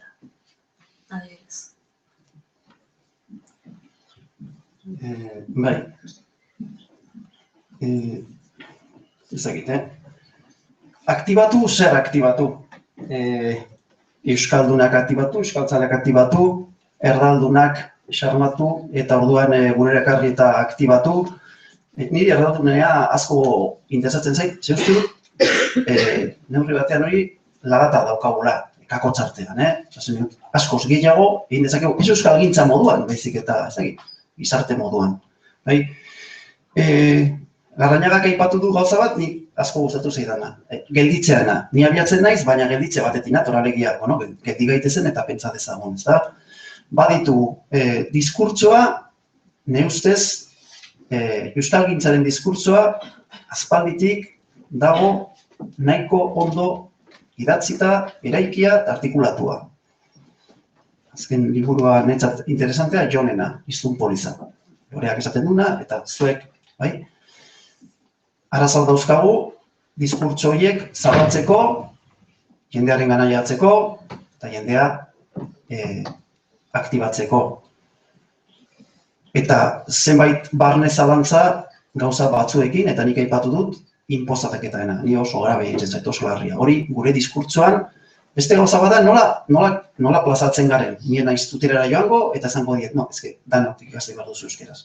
Bueno, hori da, lehen aipatu da, ez dakite, adarretatik janoan, baina politizazioa, ideologizazioa, bueno, politika aktibo izatea, jokatzea. Baina ideien mailan gauzak ne ustez garbiago euki beharko genituzketan. Nik uste hemen, bentsat maila horretan baditugula, orduan, diskurtso hori badago. Nik ikuste euskarak behar du alde batetik, eta ez bakarrik euskarak, baina euskarak ere bai, sortzen duen guztia, eta orain arte lortu du, baina nik hor moteltze bat ikusten dut azken 20 urtetan, iraunaraztea, gaur egun, irauten duten gauzek balio bikoitz, hirukoitz edo laukoitz bat daukate gure gizartean. Gizarte likido baten, irauten duen gauza prestigiatu iten da. Gertuko adibidea jarriko dut, kafeantzokia, Bilboko kafeantzokia. Bai? Orduan, nik uste, eta hori euskal gintzarako be importantea da. Aktibatu bai, baina beti ere iraunarazteko. Eta estrategia. Baina estrategia, barkatu, eta estrategikoa. Ne ustez, euskera gaurkoz ez du lortu, lehen ez dakite, baina ez da estrategikoa. Guretzat bada, baina mazen komunikabietan, gure alderdi politikoetan, hori Jon be ondo jasotzen du Futbolizan, eta badakizue, ez da estrategikoa. Bilbon zer da estrategikoa? Bilbo estrategikoa da, demagun, alondika. Ondo pentsatuta, urtero udaletik 5 milioi euro. Zer da estrategikoa? BBK Live. Urtero udaletik 1.200.000 euro. Etxe pare baino gehiago. 3 eguneko kontzertutarako. Eta de puta madre. Hori da estrategikoa. Eta hori egiten duenak, badaki zertan ari dan. Eta eredu bat sortzen ari da. Odan, euskera ez da estrategikoa. Euskera estrategikoa balitz, zango genuke. 3 azken 20 urtean. Aurrera, ez atzera.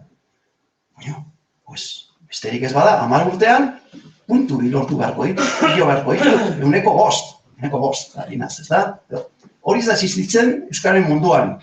Euskaren munduan, ari naiz, administrazioan, ez horre beste euskal gintzen, ez da? Hordan, zakit erantzuten izudan, baina, bueno, etorriak gurure eta ni olakoan ez, Bueno, nik ezin dut kontraerantzun eman, ez da? Ez, nik apurbet galdera nondik zetorren, nik ponentzia guztiak jaso ditut hemen aurkeztu horretik, eta nik zurenean, irakurri nuen, ni joaten nintzela Bilbotik, zure performantzia egiten zenuen bitartean, eta euskaldunak aktibatzen, ematen zinela. Eta nik apurbet, eguneroko praktika horietatik aktibatu aldirezen euskaldunei buruz ari nintzen. Hori interesantea, eta nire nahi batu dut, nik azken batean ez dituen erabiltzaileak behar, nik hiztunak behar dituen, baina hiztunak izan ziteken bi hitz esatera ausartzen zen hiztun bat. Orduan, hori behar nuenik, ez da? Nik neuk aktibatzen dituen, zergatik? Une hartan, eta ziurrenik orduko jarrera, ez da, oraingo jarrera, eta hori be autokritika, baina, bueno, hala ere performantzeak gauza asko erakutsi zizkidan, eta nik neuk aktibatzen dituen. Orduan, moduak aktibatzeko, pues, bueno, moduak, nik askotan aipatzen dut, eta hemen agertu dira, ez da, etorri berriak, berdin dit nondik, eta ez dakitenak. Askotan izartzen naz, etzepeko kebab tokira, eta, klaro, salam, keguaizoi, baina, klaro, performantzia burutzen egin zelarik, naufoli, handaun utiari, klaro, nik, hostias, ingeles ez egin ikon. Ingeles ez egin ikon. Hori, izan da, ziurrenik, damutu zaidan gauza bakarra. Eta tipoak erantzun zian euskeraz. Besteak beste bazulako performantzaren berri. Hori zeta gertu dela, eta netzat kriston lezi izan zen, alegia. Ni euskera ematen nintzen eta azentua ni ez nabil inori erdara ukatzen. Ez, eman diezaiogon buelta, eta hori ametsak zaiuzek oso ondo egiten du. Ez, ni euskera alik eta modu natural batean, ez natural, ze performance batean nemilen, euskera eman. Baina zer gertatzen da, sartu toki horretara, eta izuzen ere, gehien behar duen pertsonari euskara uko. Eta ark euskara eman. Koño, vale. Bueno, denok ikasten dugu, ez da? Orduan, aktibazioa toki askotan eta egoera askotan, eta hori da, subjektu boteredun, ahaldundu algara, gauza egiteko, klaro, gauza bada, aldi berean erdi Kixote, erdi Cervantes, zingineu kontrolatzen dituen nire ekintzak, baina, klaro, gauza bada, proiekzio individual hori, azkenean, guari gara proiekzio kolektibo batez, ez da? Bueno, hori da egian egiten ari direna, eta ikusiko dugu zenolako ondoriak atatzen dituzten.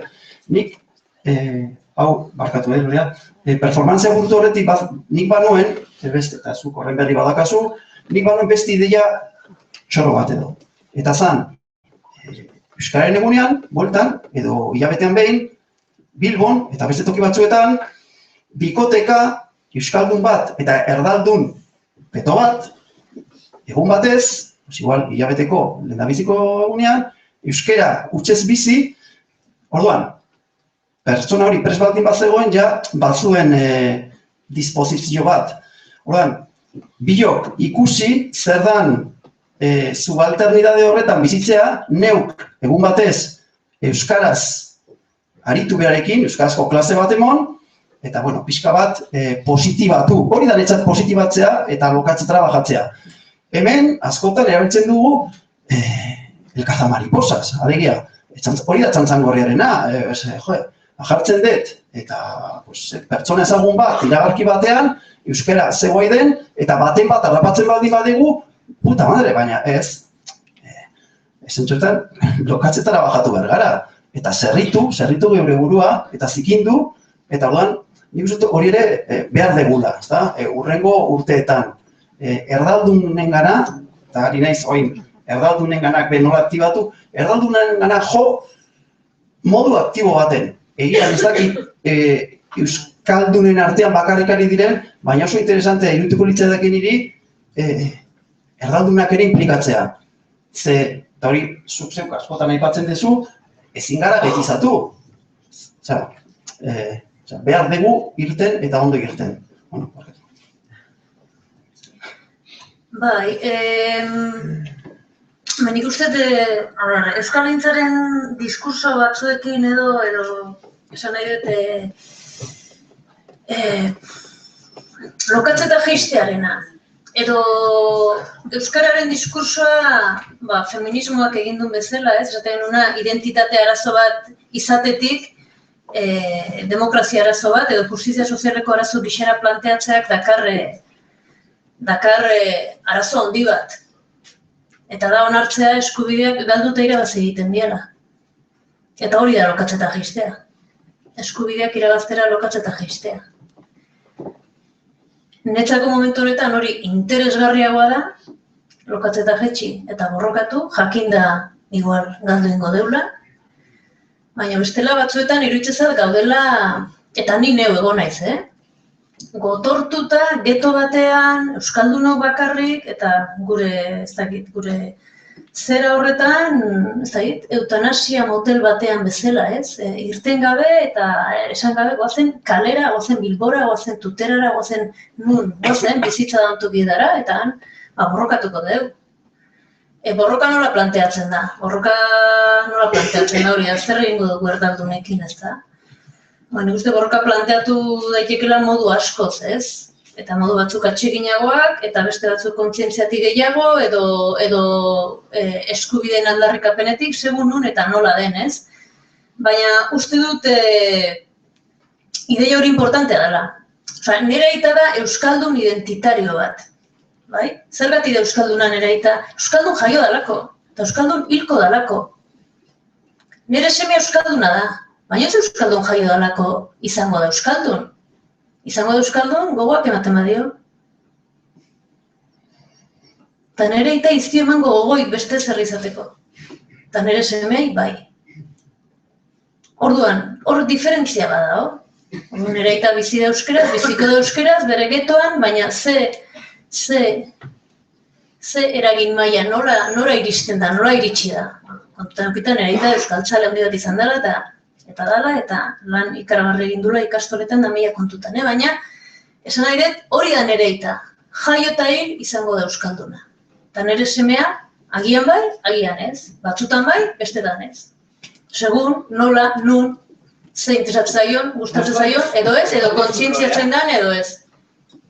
Moztu daiteke segundu baten? Bai. Bai, eske nik justu kontrakoa pentsatzen dut. Zure euskaldun naturala izan dela eta zure semea euskaldun identitarioa izango dela. Hala, berak erabakitzen duenean, bere identitatea jorratzen duenean. Zure aitarentzat, berak ez duen jorratu identitatea hori izateko. Naturalki euskalduna jaio zen, eta naturalki hilko da. Identitatea ez zuen garatu behar izan euskaldun izateko eta sentitzeko. Ja, baina identitatea garatzeko aukera duzunean, identitate asko garatu ditzazkezu. Baina erabakitzen bauzu euskalduna izatea, baina desera ikitzen duzunean, zuri izate izuenen naturaz zu ama izango zea eta etxean biziko zea, oso ondo eta lasai eta primeran. Baina kontuatzen zenen, igual ez, igualen naiz ama izango, igualen naiz etxean biziko, igual aukerak zabaltzen dianean, hor da lokatza.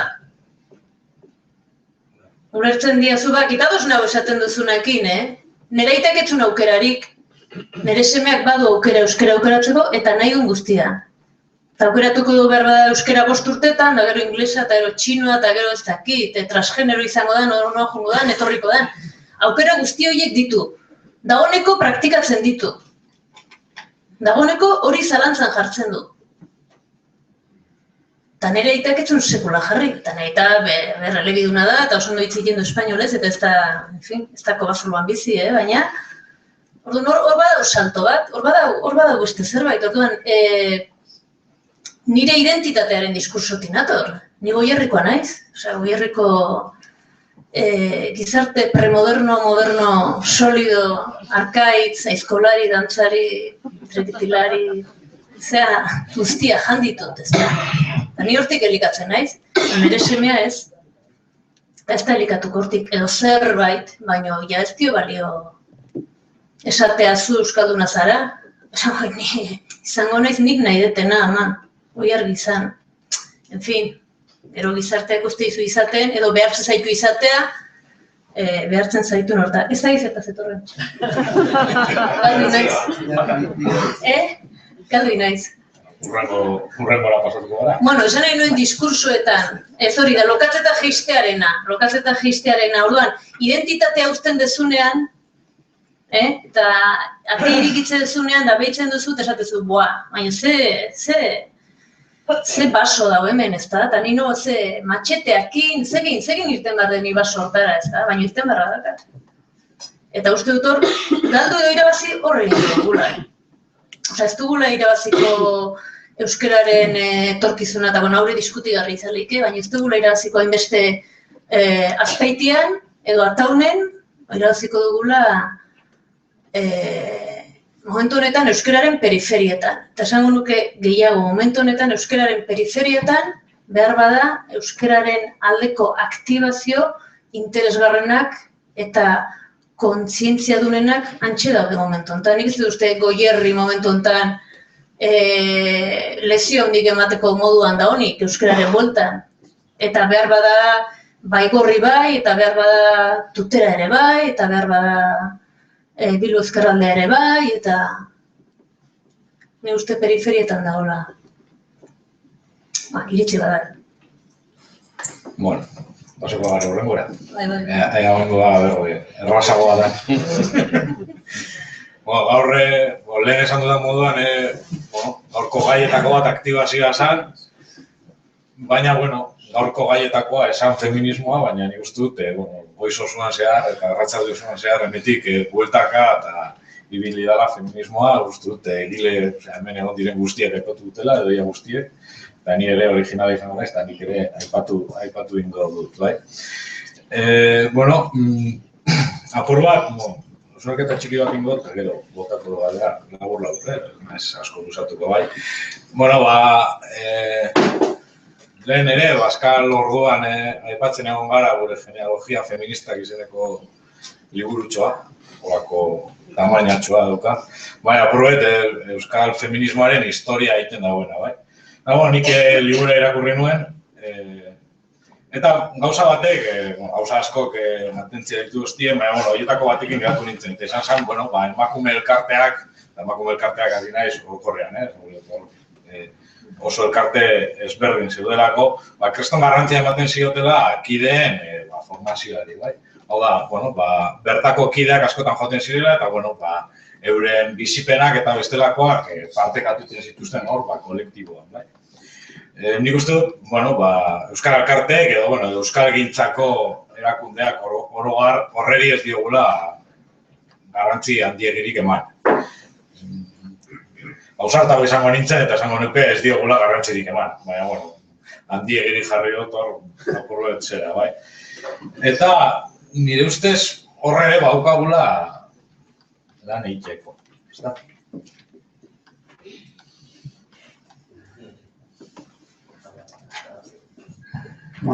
Nik honetaz ezak gauza handirik esateko, besteak beste, bizen ezagutza eduki beharko nuke eta ez dakat, ez da, esateko, ez dakit, talde feministen dinamiken berri handirik ez dakat, eta aregitzia ez dakit emakume elkarteak, eta gero, adibidez, gaur aipatu dira, jabaikuntza eskolak eta hori, netzate termino berria ez ezagutzen, behaz ez dakat. Baina bai gauzatxo bet, komentatu nahi dut, gogo eta giza, eta da pertzepzio bat. Euskalgintza, eta percepzioa da, Euskal Gintza ez dut ezagutzen, osea, igual, zenbatela, ikusten du. Euskal Gintza zahartzen ari gara. Niretako 35 urtetik aurrera, eta ni 46 urte azket, dinosaurio. 16 urtetik 35 urtera gazte. Eta norberak esateko du marra. Hanik adibidez, ikusten dut hori Euskal Gintzan, eta aldiz, feminismoan, ikusten dut, eraberritze etengabeko bat. Eta ez dago, belaunaldi, haustura handirik. Zergatik ematen da hori, hain zuzen ere, erakargarria dalako. Eta ziurrenik, emakumeek eta emakume gaztek ikusten dutelako zer egina eta zer esana daukatela. Eta gainera, ausart. Berdin dit transfeminismoa erabiltzean, berdin dit estatu feminista erabiltzean, horretan ari, nik ez dakit hori benetan horrela den, baina nik Euskal Gintzan kanpotik, Euskal Gintza kanpotik bizi garenok, sumatu beharko genuke gaztetxe hori, hori nik uste importantea dela. Ezin ez besterik esan zen. Egin duzun galderaren bueltan, igual egia da, feminismoak edo emakume taldeetan lanketa bat egiten dela oso pertsonatik, ez? Oso zuretik esan nahi dut. Pertsonatik kolektibora, ez? Baina esateraino zuk zergatik duzu izen hori, ez da? Eta, parentesi bat, baina lehen Lutxok aipatzezunean zer dan performatibitatea. Performatibitatea da nik bi seme alaba edukitzea eta neskari uxue deitzea eta mutilari arkaitz. Hori da performatibitatea. Ulertzen da, ez da? Ez? Uxue...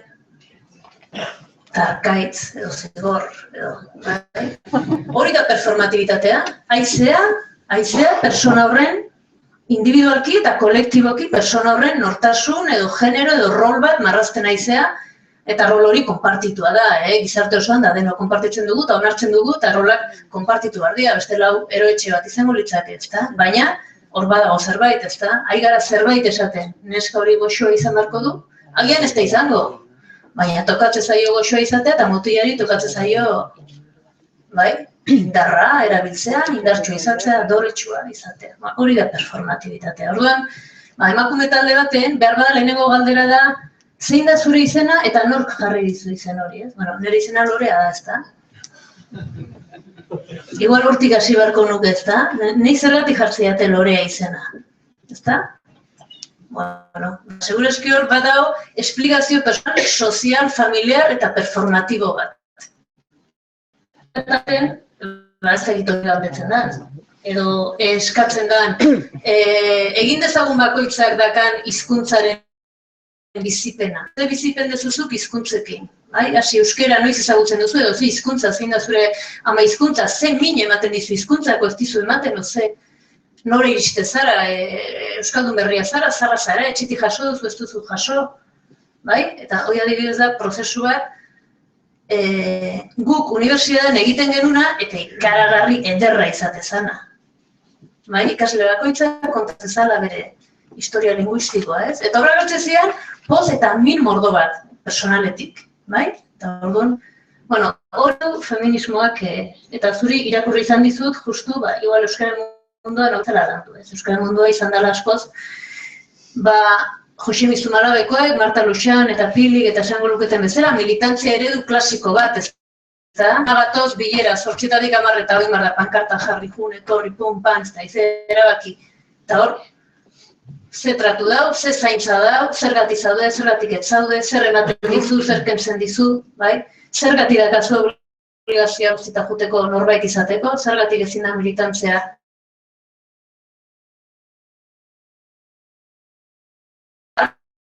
formulatzea, eta orduan horre badaude, igual feminismoak egin duen bide bat, euskalgintzarako interesante izan.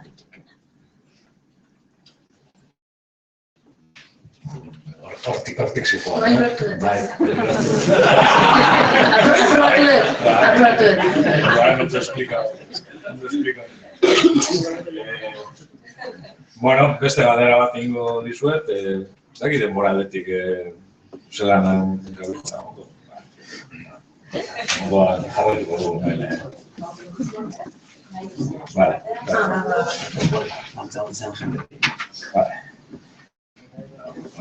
Noin jendeari botako dut ordua galdera. Aldatuko dugu mai inguraren modua hola rirra, bai? Bueno, lehen esan duten moduan, gaurko gaietako bat aktibazioa zen eta berriro eratu nahi diot berriro aktibazioari. Eta, bueno, niri zalantza sortzen zait askotan, lehenengo zalantza da zer aktibatu, zertarako aktibatu, eta bigarren edo hirugarren zalantza da nork edo nortzuek aktibatu behar duten. Esan gure dut, aktibazioaren subjektua izan behar da euskalgintza, izan behar dira euskaldunak, esan gure dut, individualki, izan behar dira erakundeak, izan behar dira bestelako batzuk. Hala, erantzun.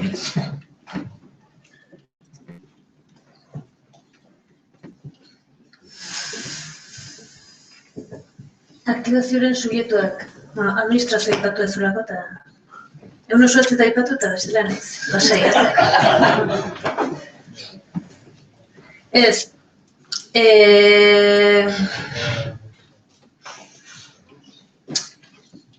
nik sinisten dut edo sinestu nahi dut herrigintza, euskalgintza eta erakunde publikoen arteko elkarlan, zintzo eta horizontalean. Hori da nik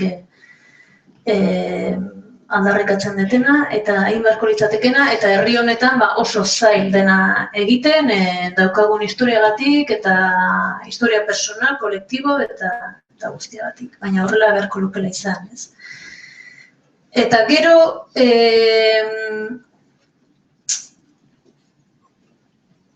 susmoakat edo administrazioak ez ote du sustapen lan gehiegi egiten eta arautze eta legeztatze lan gutxiegi.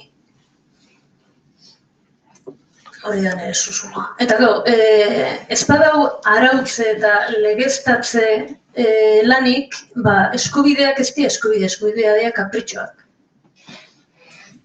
Zuk eskubidea zu ez badu jasoa da zure kapritxoa. Euskaraz egitekoa edo txinoz egitekoa. Kapritxoa duzu, moldatuko zea, eta kito ez, baina inork ez dizu abestuko ez. Orduan, batzuetan ez dutedan sustapen gehiegi eta legeak edo beharrezkotasuna, esan nahi dut, azkenean gizarte guztietan funtzionatzen da legeen bitartez eta legeak behartuz, bai? Eta legeak aplikatzeko, beti izaten dugun bezala bi modu ez da, behartuz eta lagunduz. Esanet ez da bakarrik legea hau da, eta hemendik aurrera hemen dana euskeraz egingo da, ez, horrela da, jarditzagun bideak horrela izan dadin, lagundu dezagun, ez? Eta sustapenarena eta horrelakoak nik esango nuke, ez daula gaizki administrazioak horrelakoak egitea, ez? Eta bereziki kanpaina konpartitu eta herrigintzarekin batera egindakoak balira, edota sustapen lanak herrigintzako mugimenduei utziz edo baliatuz. Hau berdin dio. Galdera zintzen aktibazioa... Zeinek egin.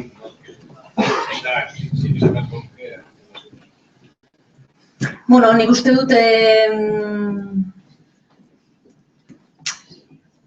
aktibazioa egon behar dula gizartean eta aktibazioa egon behar dula boterean. Osa, bietan. Esan nahi dut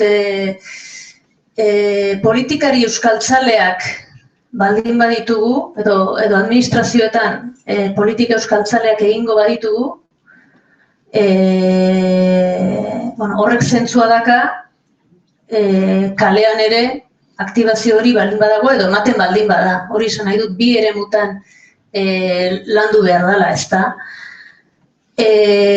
Administrazioak bakarrik egingo balu, behar bada justizia sozialeko eremu bat izan dare, ez da hori itzein ziteken, ez da, baina beti da interesgarria mugimendu sozial bat egotea administrazioa akuiatzen, ez? Baina ez horregatik administrazioak ez du esan nahi ez duenik bete beharrik, egon edo ez eskaera, neurri batean, naiz eta badakigun dena dela erlatiboa eta baina, muga batzuk, justizia sozial batzuk eta objektibaz jarri beharren dauden beti ere, ez da. Atzo egon itzen kupeko batekin eta esatezian, kupek ze zentzu du parlamentuan, ez?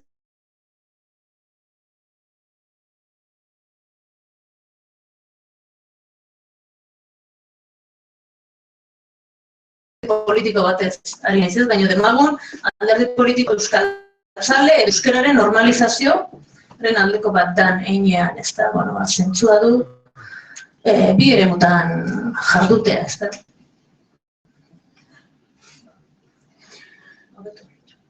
Bai, ez dakite, azken finan honetaz nork bere ideia du eta zeinek aktibatu eta nor izan behar duen subjektua zeinek aktibatu.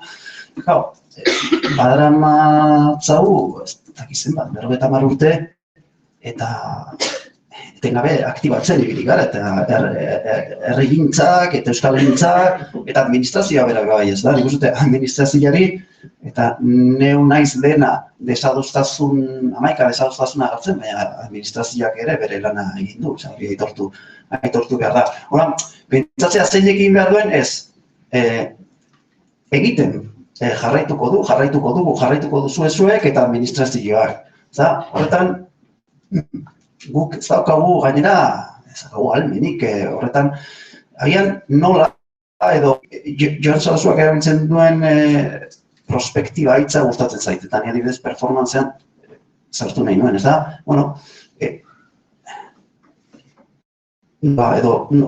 Zer gertatu da euskararen inguruan Bilbon azken 20 urtetan, eta nolako izango da Bilbo datozen 20 urte barru adibidez. Ez da, nik uste oso ariketa importantea da, eta nik uste perspektiba antolatua egin beharko genukela, alegia, Bilbo bertan,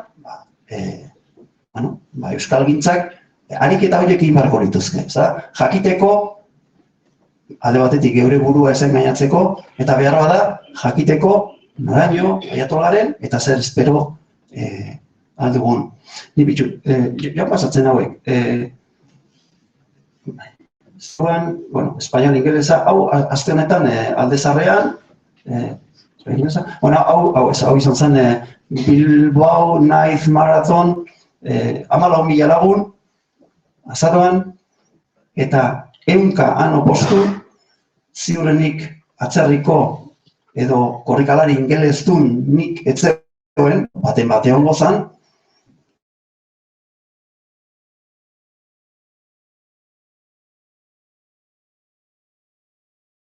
Bilbok sinatu du txatzagorria, ez daukagu euskara ordenantzarik. Hori oso serio da. Horrek erakusten dit, non goren, eta ziurrenik datozen urtetan nondik joango garen. Zenbora euki dugu, askotan aipatzen dugu, ez nena sartuko estatuaren auzian. Baina, pentsa dezakegu Bilbo estatu badala, alegia. Pentsa dezake, ez, horrela ulertuta ez da, udal bat, hiri baten, hiri feudal bat, nahi bat ezuen. Edo errenazimendoko hiri bat. Non gehiengo ustez euskaltzale bat egondan, eta egon liteken. Ez dago, ez euskara batzorderik, ez euskara ordenantzarik, ez dago, zer. Ordan, administrazioak bere lan egin beharko luke, baina ziurrenik administrazioekin itxein ezkeo zango zu, gure lan egiten nahi gara, baina ez da zuk nahiko zenukena. Eta nik euskalgintzari buruz euskalgintzak kriston lana egin duela, eta etengabean ari zaretela modelua, eredua erabistatzen, ez naiz zinor, zer egin behar dezuen esateko, ez da. Eta gero subjektua, nik aipatu dut, hori nor, euskalduna, euskaltzalea, erdaldunak, ez dakit, eta non, ez da, nire Bilbon, interesatzen zaidana, baina erdaldunak bereziki ze uste dut nahiko abandonata azkaula. Dakit, Bate gure dago erantzun.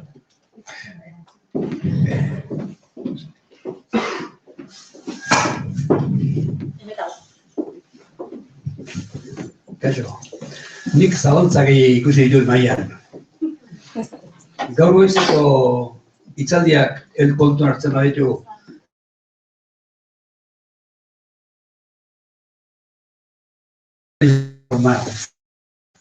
Daukala kontrolatua gure gizartea. Orokorrean, nire ustez, alderdiek horien kudeatzailea dira.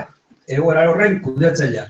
Egoera horren aldaketa planteatzen duenak, alderdietan, nik oso gutxi ikusten ditut, efikazki lan egin bitzat. Beraz, niretzako aktibazioa herritar antolatuak egin beharreko gauza bat da. Eta, eskatu guinek alderdiei erreskata ezatela herritarren lan hori. Jorokorrean, sistema bat erreskatu nahiko, eske, kapitalismoaren alde daudenak, ez besteak ezakit. Demostratu beharko dut eroizbait hori egingo dutela. Eta kontestu hortan, niretzako ez dago. Sustapen egingo dituzte gauzak. Eta historia daukagu, luzea, mendetako historia daukagu administrazio zer egin duen Euskal Herrian, eta azkeneko 30 urteotan, edo 30 urteotan ere bai, zer egin duen administrazioak, beraz. Nik hortik ez dut, espero, herria ez bada antolatzen, eta ez badu esaten, hau hemendik, handik, hortik. Lortuko du ez lortuko, baina lehen, eta inolazan, exactamente, demoak eta antikoak, orokorrean oinarte jundan diskursoan, nik hori ala ikusten dut. Eta ez dakit zergatik zabantza gartzen ez zuen orain, zabantza daukan mailak, administrazioak ere egin derroten du.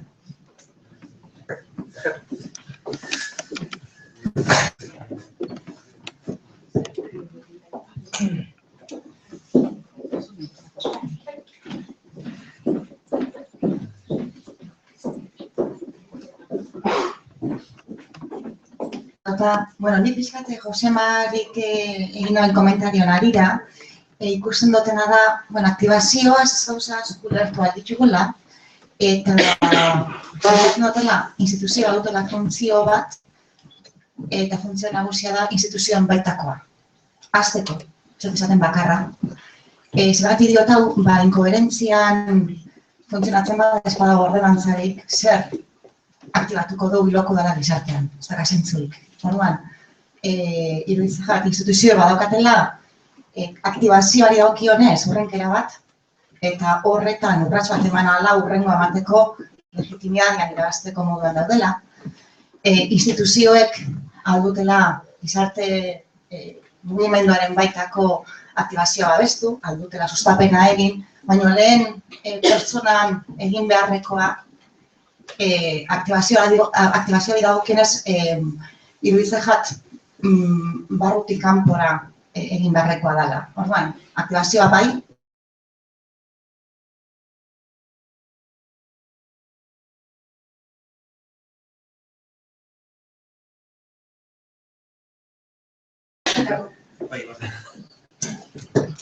ezagizki ulertu zaigun, nik ez dut azentua, pixka galderatik tiraka izan da, ez da, administrazioatera da, eta nik ez dut horre azentua jartzen inondik inora. Baina adibide bat jarriko txut. Adibidez Bilbon, eta nik normalian mugatzen az Bilbori buruz itxitea. Bilbon jarri Guggenheim museoaren zorrera, Bilboko udalak ulertzen du kultura politikoak eta eurek ulertzen dituzten modan oso interesanteak izan daitezkela hiria eraldatzeko, transformatzeko, hiria dinamizatzeko. Eta bat-batean, administrazioa udala bihurtzen da, pasatzen da kudeatzaile izatetik, programatzaile izaterak, eta are gehiago, aktore izatea. Orduan, nahi duenean, gai da zerbait aktibatzeko. Nik neu beti jarriko dut, eta nik ezkezaka paper federik, baina nik neuk azentua beste nonon jarri nahi dut. Osea, ezin, vamos, bai, euskalgintzan, bai? Eta euskalgintza eraberrituko da, eta datuko da, eta hori zuek egiten dezue. Hori da, zuen lana, eta ondo egiten dezue. Askotan gu gehiago euskaldunok, ni Zorionez Santanderrekoa naiz, ez da? Eta ibiltzen gara, geure buruari, ilduratzen, eta ez da? Baina bai behar da, ekin, eta bai. Baina, karo, nik behar administraziotik, administrazioari ere, exigitu behar diot. Bai, ez da sinesten aktibatuko dula ez, eta gainazkenik ez den nahi. Baina, bai, exigituko diot, sortu, ez dakite, haigo aldia saltzan diak, baina sortu alderdiak lehendabiziko estatutoak eztabaidatzeko sortu zitunean edo kaleratu zitunean, bueno, niri pasatu zizkiaten, eta euskarari dagokionez, 7 puntutatik, 7 baitziren, 4 zerikusirik zakaten estatuarekin. Estatua sortzen denean, ez dakiz zer, estatua sortzen denean, bueno, eta ja ematen zuen dana konponduko zela, eta nik ezakit estatuaren atzian bezegoen administrazio bat, ez da, bai, ez dakit. Baina, administrazioa be, hemen lehen aipatu da, ez da, lehendabiziko bai Elgoi Barren eta behar hori be badago, ez da, aktibatzeko lan bat bilatu behar da. Agian Elgoi Barreneko izango da, Bilbon nahiko ezinezkoa da, ze beti talka eta topo egiten dezu.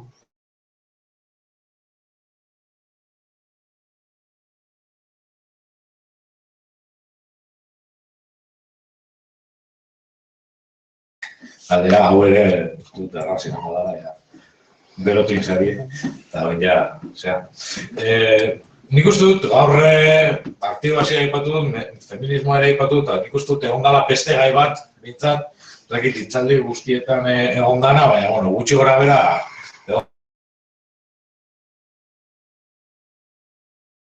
diola sari eta zigor sistema, zeuk ere sari eta zigor sistema erabili dozu, bueno, azkenean, horrek danak arau sozialaren, berbaiteko beste modu batzuk dira, bai? Nik uste dute, bueno, hemen, nik bintzat Euskaldunen aktibazioa ulertzen dut, arau soziala, zelan bait, eskibatu egiten duten Euskaldunen modure, bai? Seguramente izango da nepe nahiko eremu erraldunetik ere banatorrelako, bai? Gero, nire ustez, Lutxoren kasua da arau soziala goitik bera bortzatzea, bai? Zer beharko genuke arau sozial horreri zelabait izkina egiten dugun Euskaldunok aurrera egiteko? Zer beharko genuke?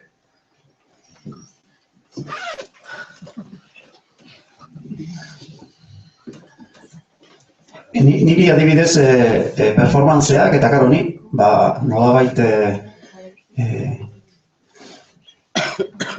gauza, hasierako galdera bueltatuz, Ixi Arrozazek askotan aipatzen du zaurigarritasuna, alegia, behazaten du, nik lan bat plazatzen dut, eta zaurigarri bihurtzen naz, ez da, nire zaurigarri bihurtu nintzen, nik ezakit nola hartuko duen euskaltzat, adioz, euskalgintza, hau, igual, paiasotzat hartuko naut, ez da?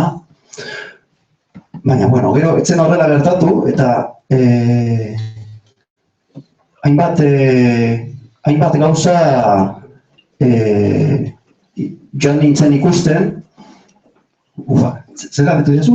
Ez que, ez nahi nuen hori, bai, ez, hartuko, Galdera izan da, horret, nire ustez, Euskaldunen aktibazioa da, arau sozialari, zelan behit izkinatzea. Bai, nik ekintza individuala flatatzen dut, baina biztan da, ekintza kolektiboak behar direla. Nik ez dakit ekintza kolektibo horiek zeintzuk diren, guk hain daukagu, adibidez, egian ausartu dira. Ez diote inori baimenik eskatu, beraz, baimenik eskatu dutenez, bueno, ez dute emaitza izugarririk, edo ez dute euskara, edo iztun komunitatea, horretu esan da, zertan salbatu, badoaz probatzera.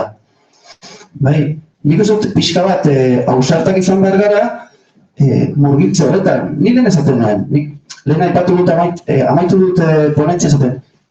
Euskaldun zartu nintzen, eta trans euskaldun moduan irten.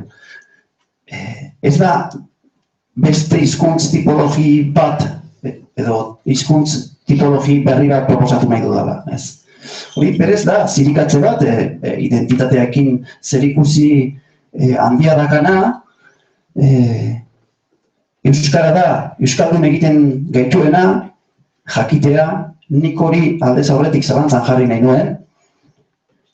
Euskaraz egitea da euskaldun egiten gaituena, oso ez da behidagarria, batak ez du besteak entzen, baina ni horretan. Bueno, murgiltze hori, izan gaitezen trazen euskaldun da, derrigortuta gaudelako, egongo garelako beti, transitoak egiten, batzutan, igual, 18 orduzkeraz, baina ziurrenik 6 ordu eraz. Hori bezatzara, eta gaina hori izango da, errealitatea. Baina, bueno, joan gaitezen modu antolatu batean, beldurrik gabe, euskaldunago izatea.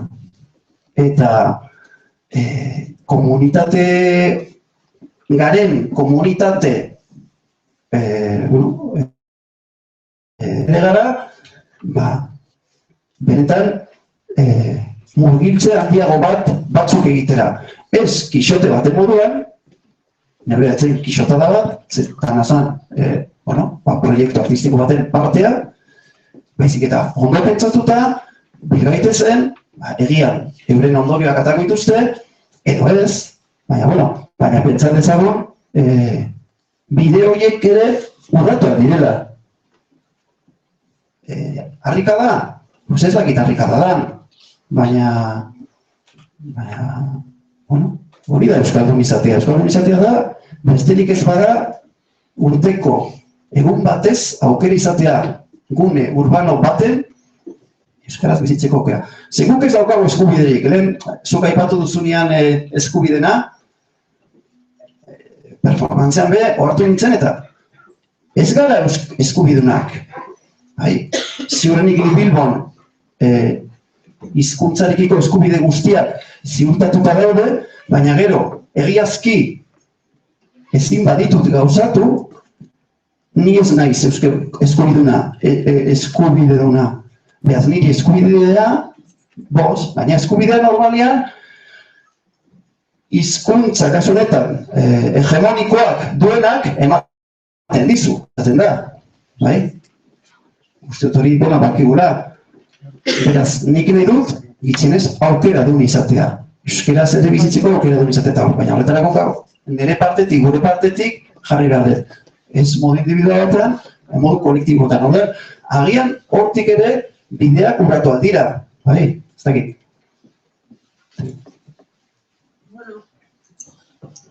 Zerbait esatearren, eta igual errepikatuko naiz, ez? Baina arau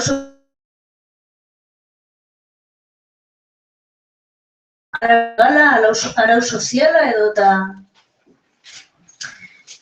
zentzuzkoa denaren monopolioa, ez? Eta zentzuzkoa denaren monopolioa da gazteleraz egitea, frantsesez egitea, eta askoz gehiago preokupatzea gure seme-alabak gazteleraz ez badute ikasten, euskaraz erdikurdi egiten badute baino, ez? Hori da, normalena hori da, euskara ez.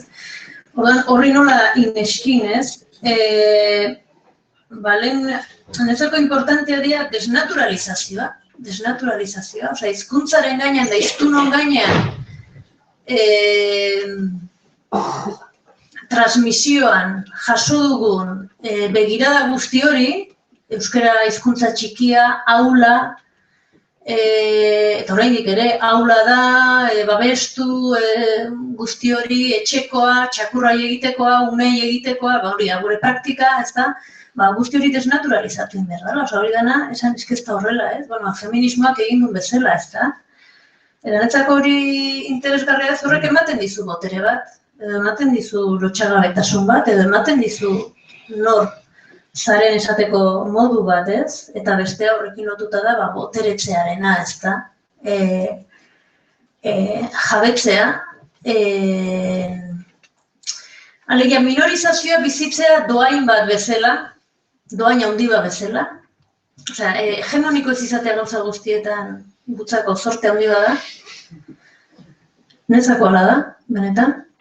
Zerestela pertsona insoportable bat izango nitzake. Ia batzutan banaiz, hegemoniko banitz gauza guztietan izango nitzake jasan ezin. Orduan, minorizatua izatea pare bat gauzetan, gutxienez, oi opari bada. Minorizazioa bizi iztunak ez dakizea egitan galtzen. Hori da. Ni buelta ematen dio, baina benetan esaten dute, horrela sentitzen. Eta orduan boteretzearen horrek, nolabait boteretzea esate genuen zela, kontuatzea, jabetzea, jakitea, eta gainaz, planteamentu bat egitea, nolabait botere harremanak eta botere bera beste modu bateak kudeatu daitekela, ez da? Eta lehen, Gorka Torrek esan du zaldioan ni asko usatu zaidan, eta nik hori izan nahi nuna, baina ez hain politatea, ez? Eta zer nahi dugu bizi euskararekin, ez? Euskaraz bizi nahi dugu, baina zer nahi dugu bizi euskararekin, ez? Netzako hori importantea da, eta netzako hori bada aktibazio, niretzako bada aktibazio puntu bat. Oso importantea. Bada oso importantea. Zer nahi dugu bizi? Nik ez dut edo zer gauza bizi nahi. Nik nire aukerak egiten ditut, aldudanean, aldudan moduan, bai?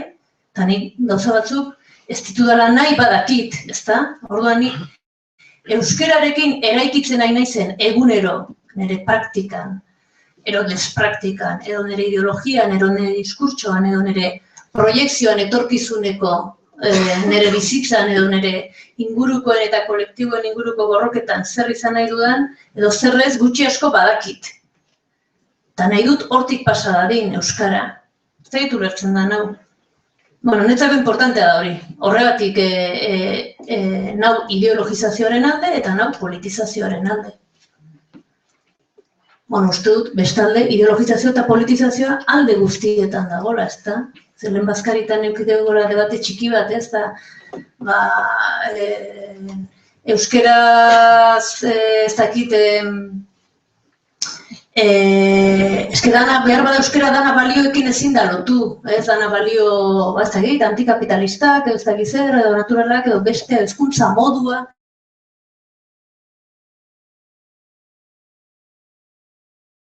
Ez, eta lehan, behar bat, zergatik ez gazteak behar bada nahi dute, espainiko telebista motatzen da, mujeres y hombres y viceversa, ez? Hori euskeraz egitea, ez? Eta galdera da, bale, euskerak balioiek ditu, besteak ez aldia balioak. Bai, ez? Besteak oraindik balio gehiago ditu behar bada. Zeno dana, ideologizazio alde guztietan dagoela, ez? Orduan, bueno, nahi izti beldurrik ematen euskera eta feminismoaren borroka batzea, nahiz eta hori oso ideologizatua da, oso radikala da, oso marginala izango da. Nintzako ez? Nintzako ez da zentzu horretan, ez da radikala. Nintzako da,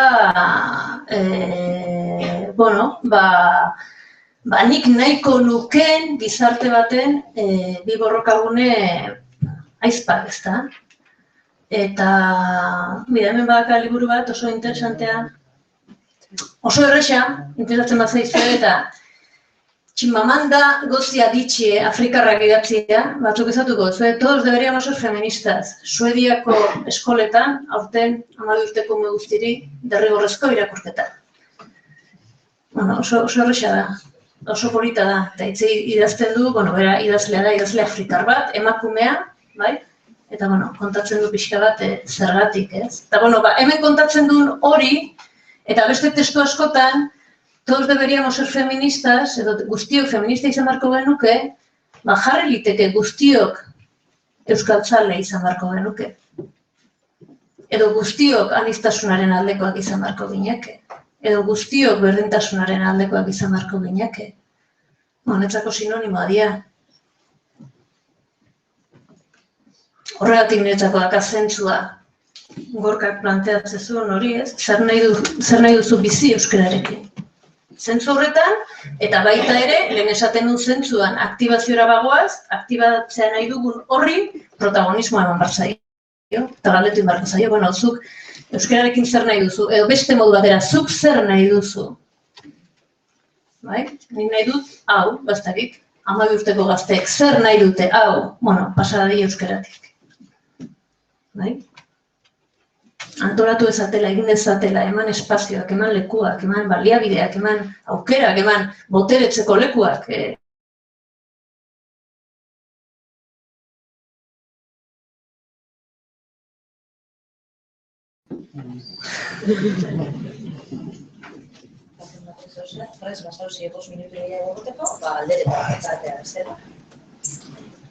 Matematik zehozak galdetu nahi badau, horatzien.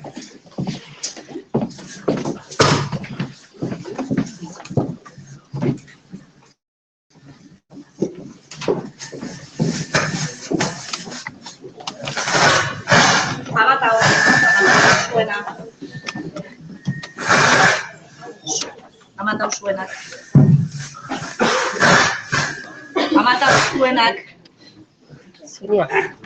Sonia.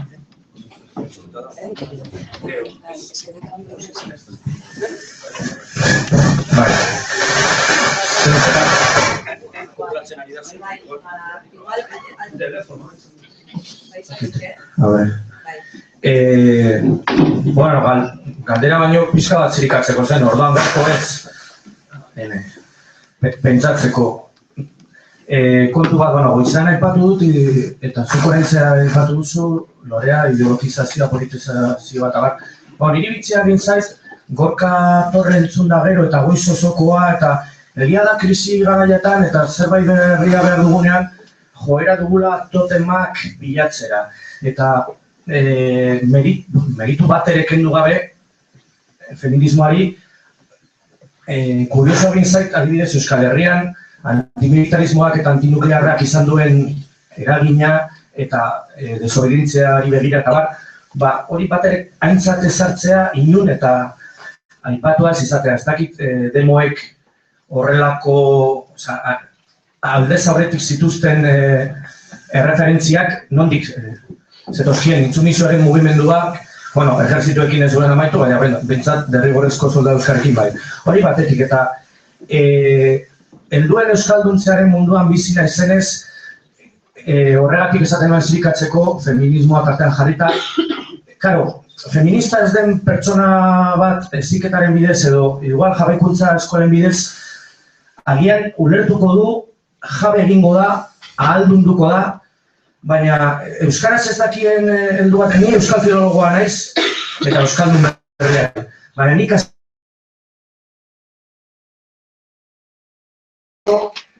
titulu unibertsitarioa ateratzeko baino. Fakultatean egunero 2 ordu ez nuen ikasten sekula. Nire oporrak ez nituen ematen ez dakize herritan barnetegi batean edo 5 orduko ikastaro trinkoak egiten. Eta nik ikusten dudan problema bestelako mugimenduak eta euskaltzaren mugimendua parekatzen ditugunean hori da. Aldundu daiteke euskara daukana, eduki duena edo ikasteko, baina problema da gero ikasi egin behar dela. Eta haikan eta helduen euskalduntzean hori da gure kezka nagusinetako bat. Emango dizut hitzaldi bat sustapenari begira, baina bertor euskaltegira 5 urtez, zure denbora libretik 2 ordu eman da. Eta hor niretzat sortzen da sakan bat, euskararen aldeko mugimendua eta bestelako mugimenduen artean.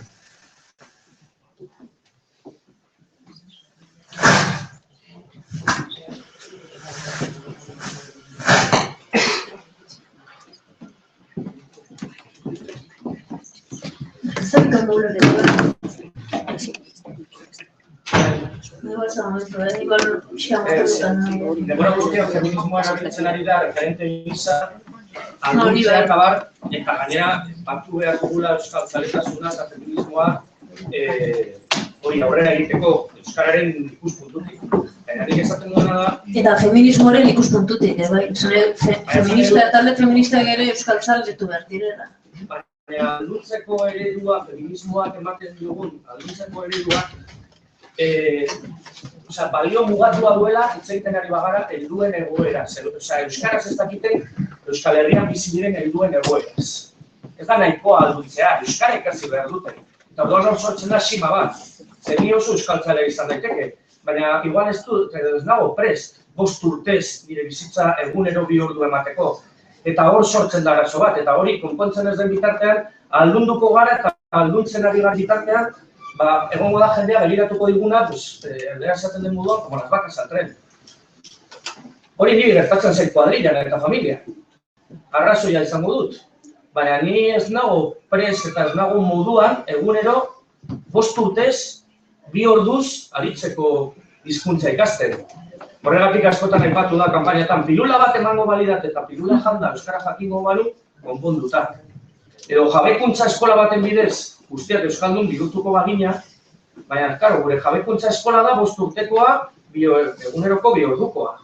Eta hor sortzen da problema bat, eta hor dago, karo, inposizioa, derrigortasuna, nik uste dut hori ere, datu hori ere, hausnarketan kontuan hartu behar dugula.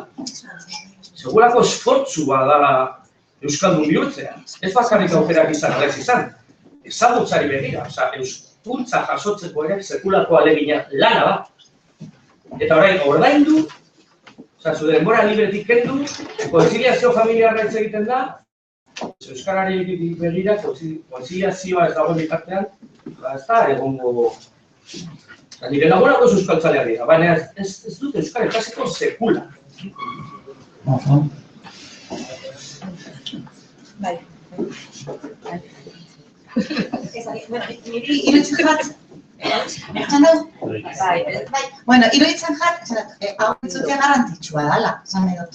Zer eskadakiok egun norbaiti jakiteko, zein da neurria, eta neurria ez da 0/100, ez da guztiz euskaldun du, eta bakoitzaren autua da, ahalduntze bide horretan zeurratz ematean nahi duen eta ahalduen.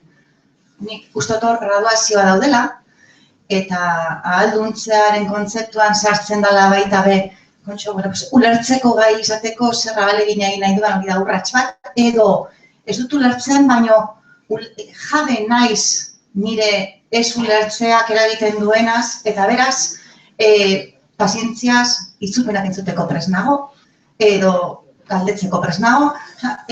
Hor, bakoitzaren abiapuntuzko egoeratik egin aldirenen urratz horrietan, goazen ikustera bakoitza zer egin alduen, eta goazen konturatzera eskatzera goazen ere, zer ari garen eskatzen, ari gatzaizkion eskatzen parekoari, nintzuk ez ala 0 ala 1, ez?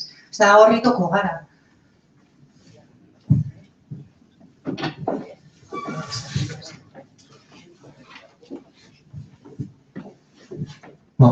Beste horrek ez bada, nik banuke etipi dut. Bakarrik labor biltzeko, zuek errandu zuen guzia eta txerrak aipatu dituen gaiak, galderak. Garai honetan gabiltzagu Seaskanik ikastoletan hizkuntz proiektuak eraiki behar ez. Eta hor, arrakastatsuenak, hizkuntz proiektu garatuenak sortatu dira ez zuzendaritzatik, ez administrazio kontseilutik, ez irakasle klaustroetatik, baizik eta sortaldeak egin direlarik. Bolondresak bildu direlarik, euskaldun, erdaldun, gurasoak, irakasleak, eta hortik garatu dituzte, ari dira garatzen hizkuntz proiektu biziki interesgarriak. Aurrez, are interesgarriagoak eta are eraginkorragoak izaten ari dira, ukana dutelarik formakuntza bat. Zer den diglosia, zer den hizkuntza funtzioak, deskubritzen dute. Iparraldean hasteko ez da bat ere landu, eta abstrakzio horrek ematen die zentzu bat ekintzan iraunkorki aitzinatzeko. Eta nik gaur haunitza aipatu da performatibitate eta horako, formakuntzarena, jakintzarena, kulturarena, nik uste sobera asko baztertu dugula gaur. Adibidez, iparraldeko dantza taldeek noiz hasi dira zahartzen, noiz hasi dira desegiten, soilik turistenako dantzatzen hasi direlarik. Garaztarrak dantza taldea bizi berritzen ari da, inauterietatik eta inauterietan bere zentzua beheskuratuz.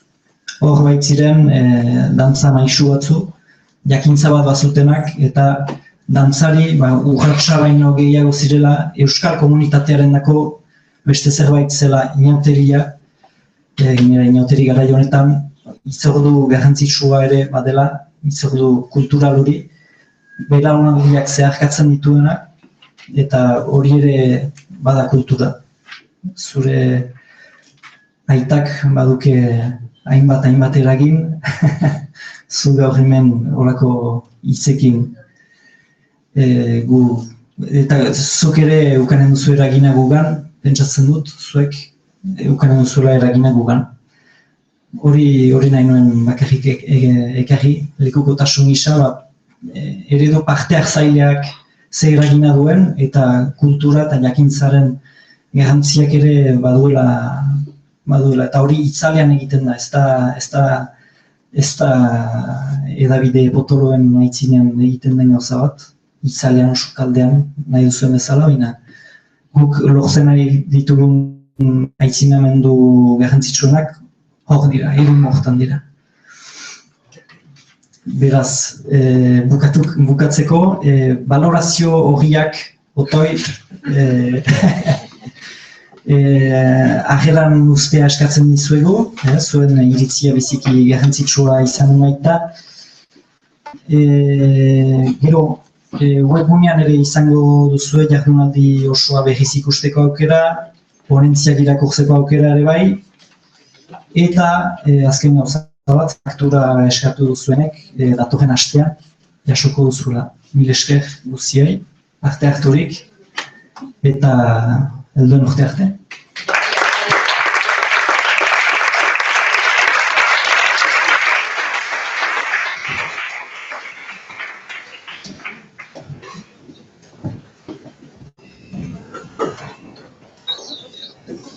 Ondo,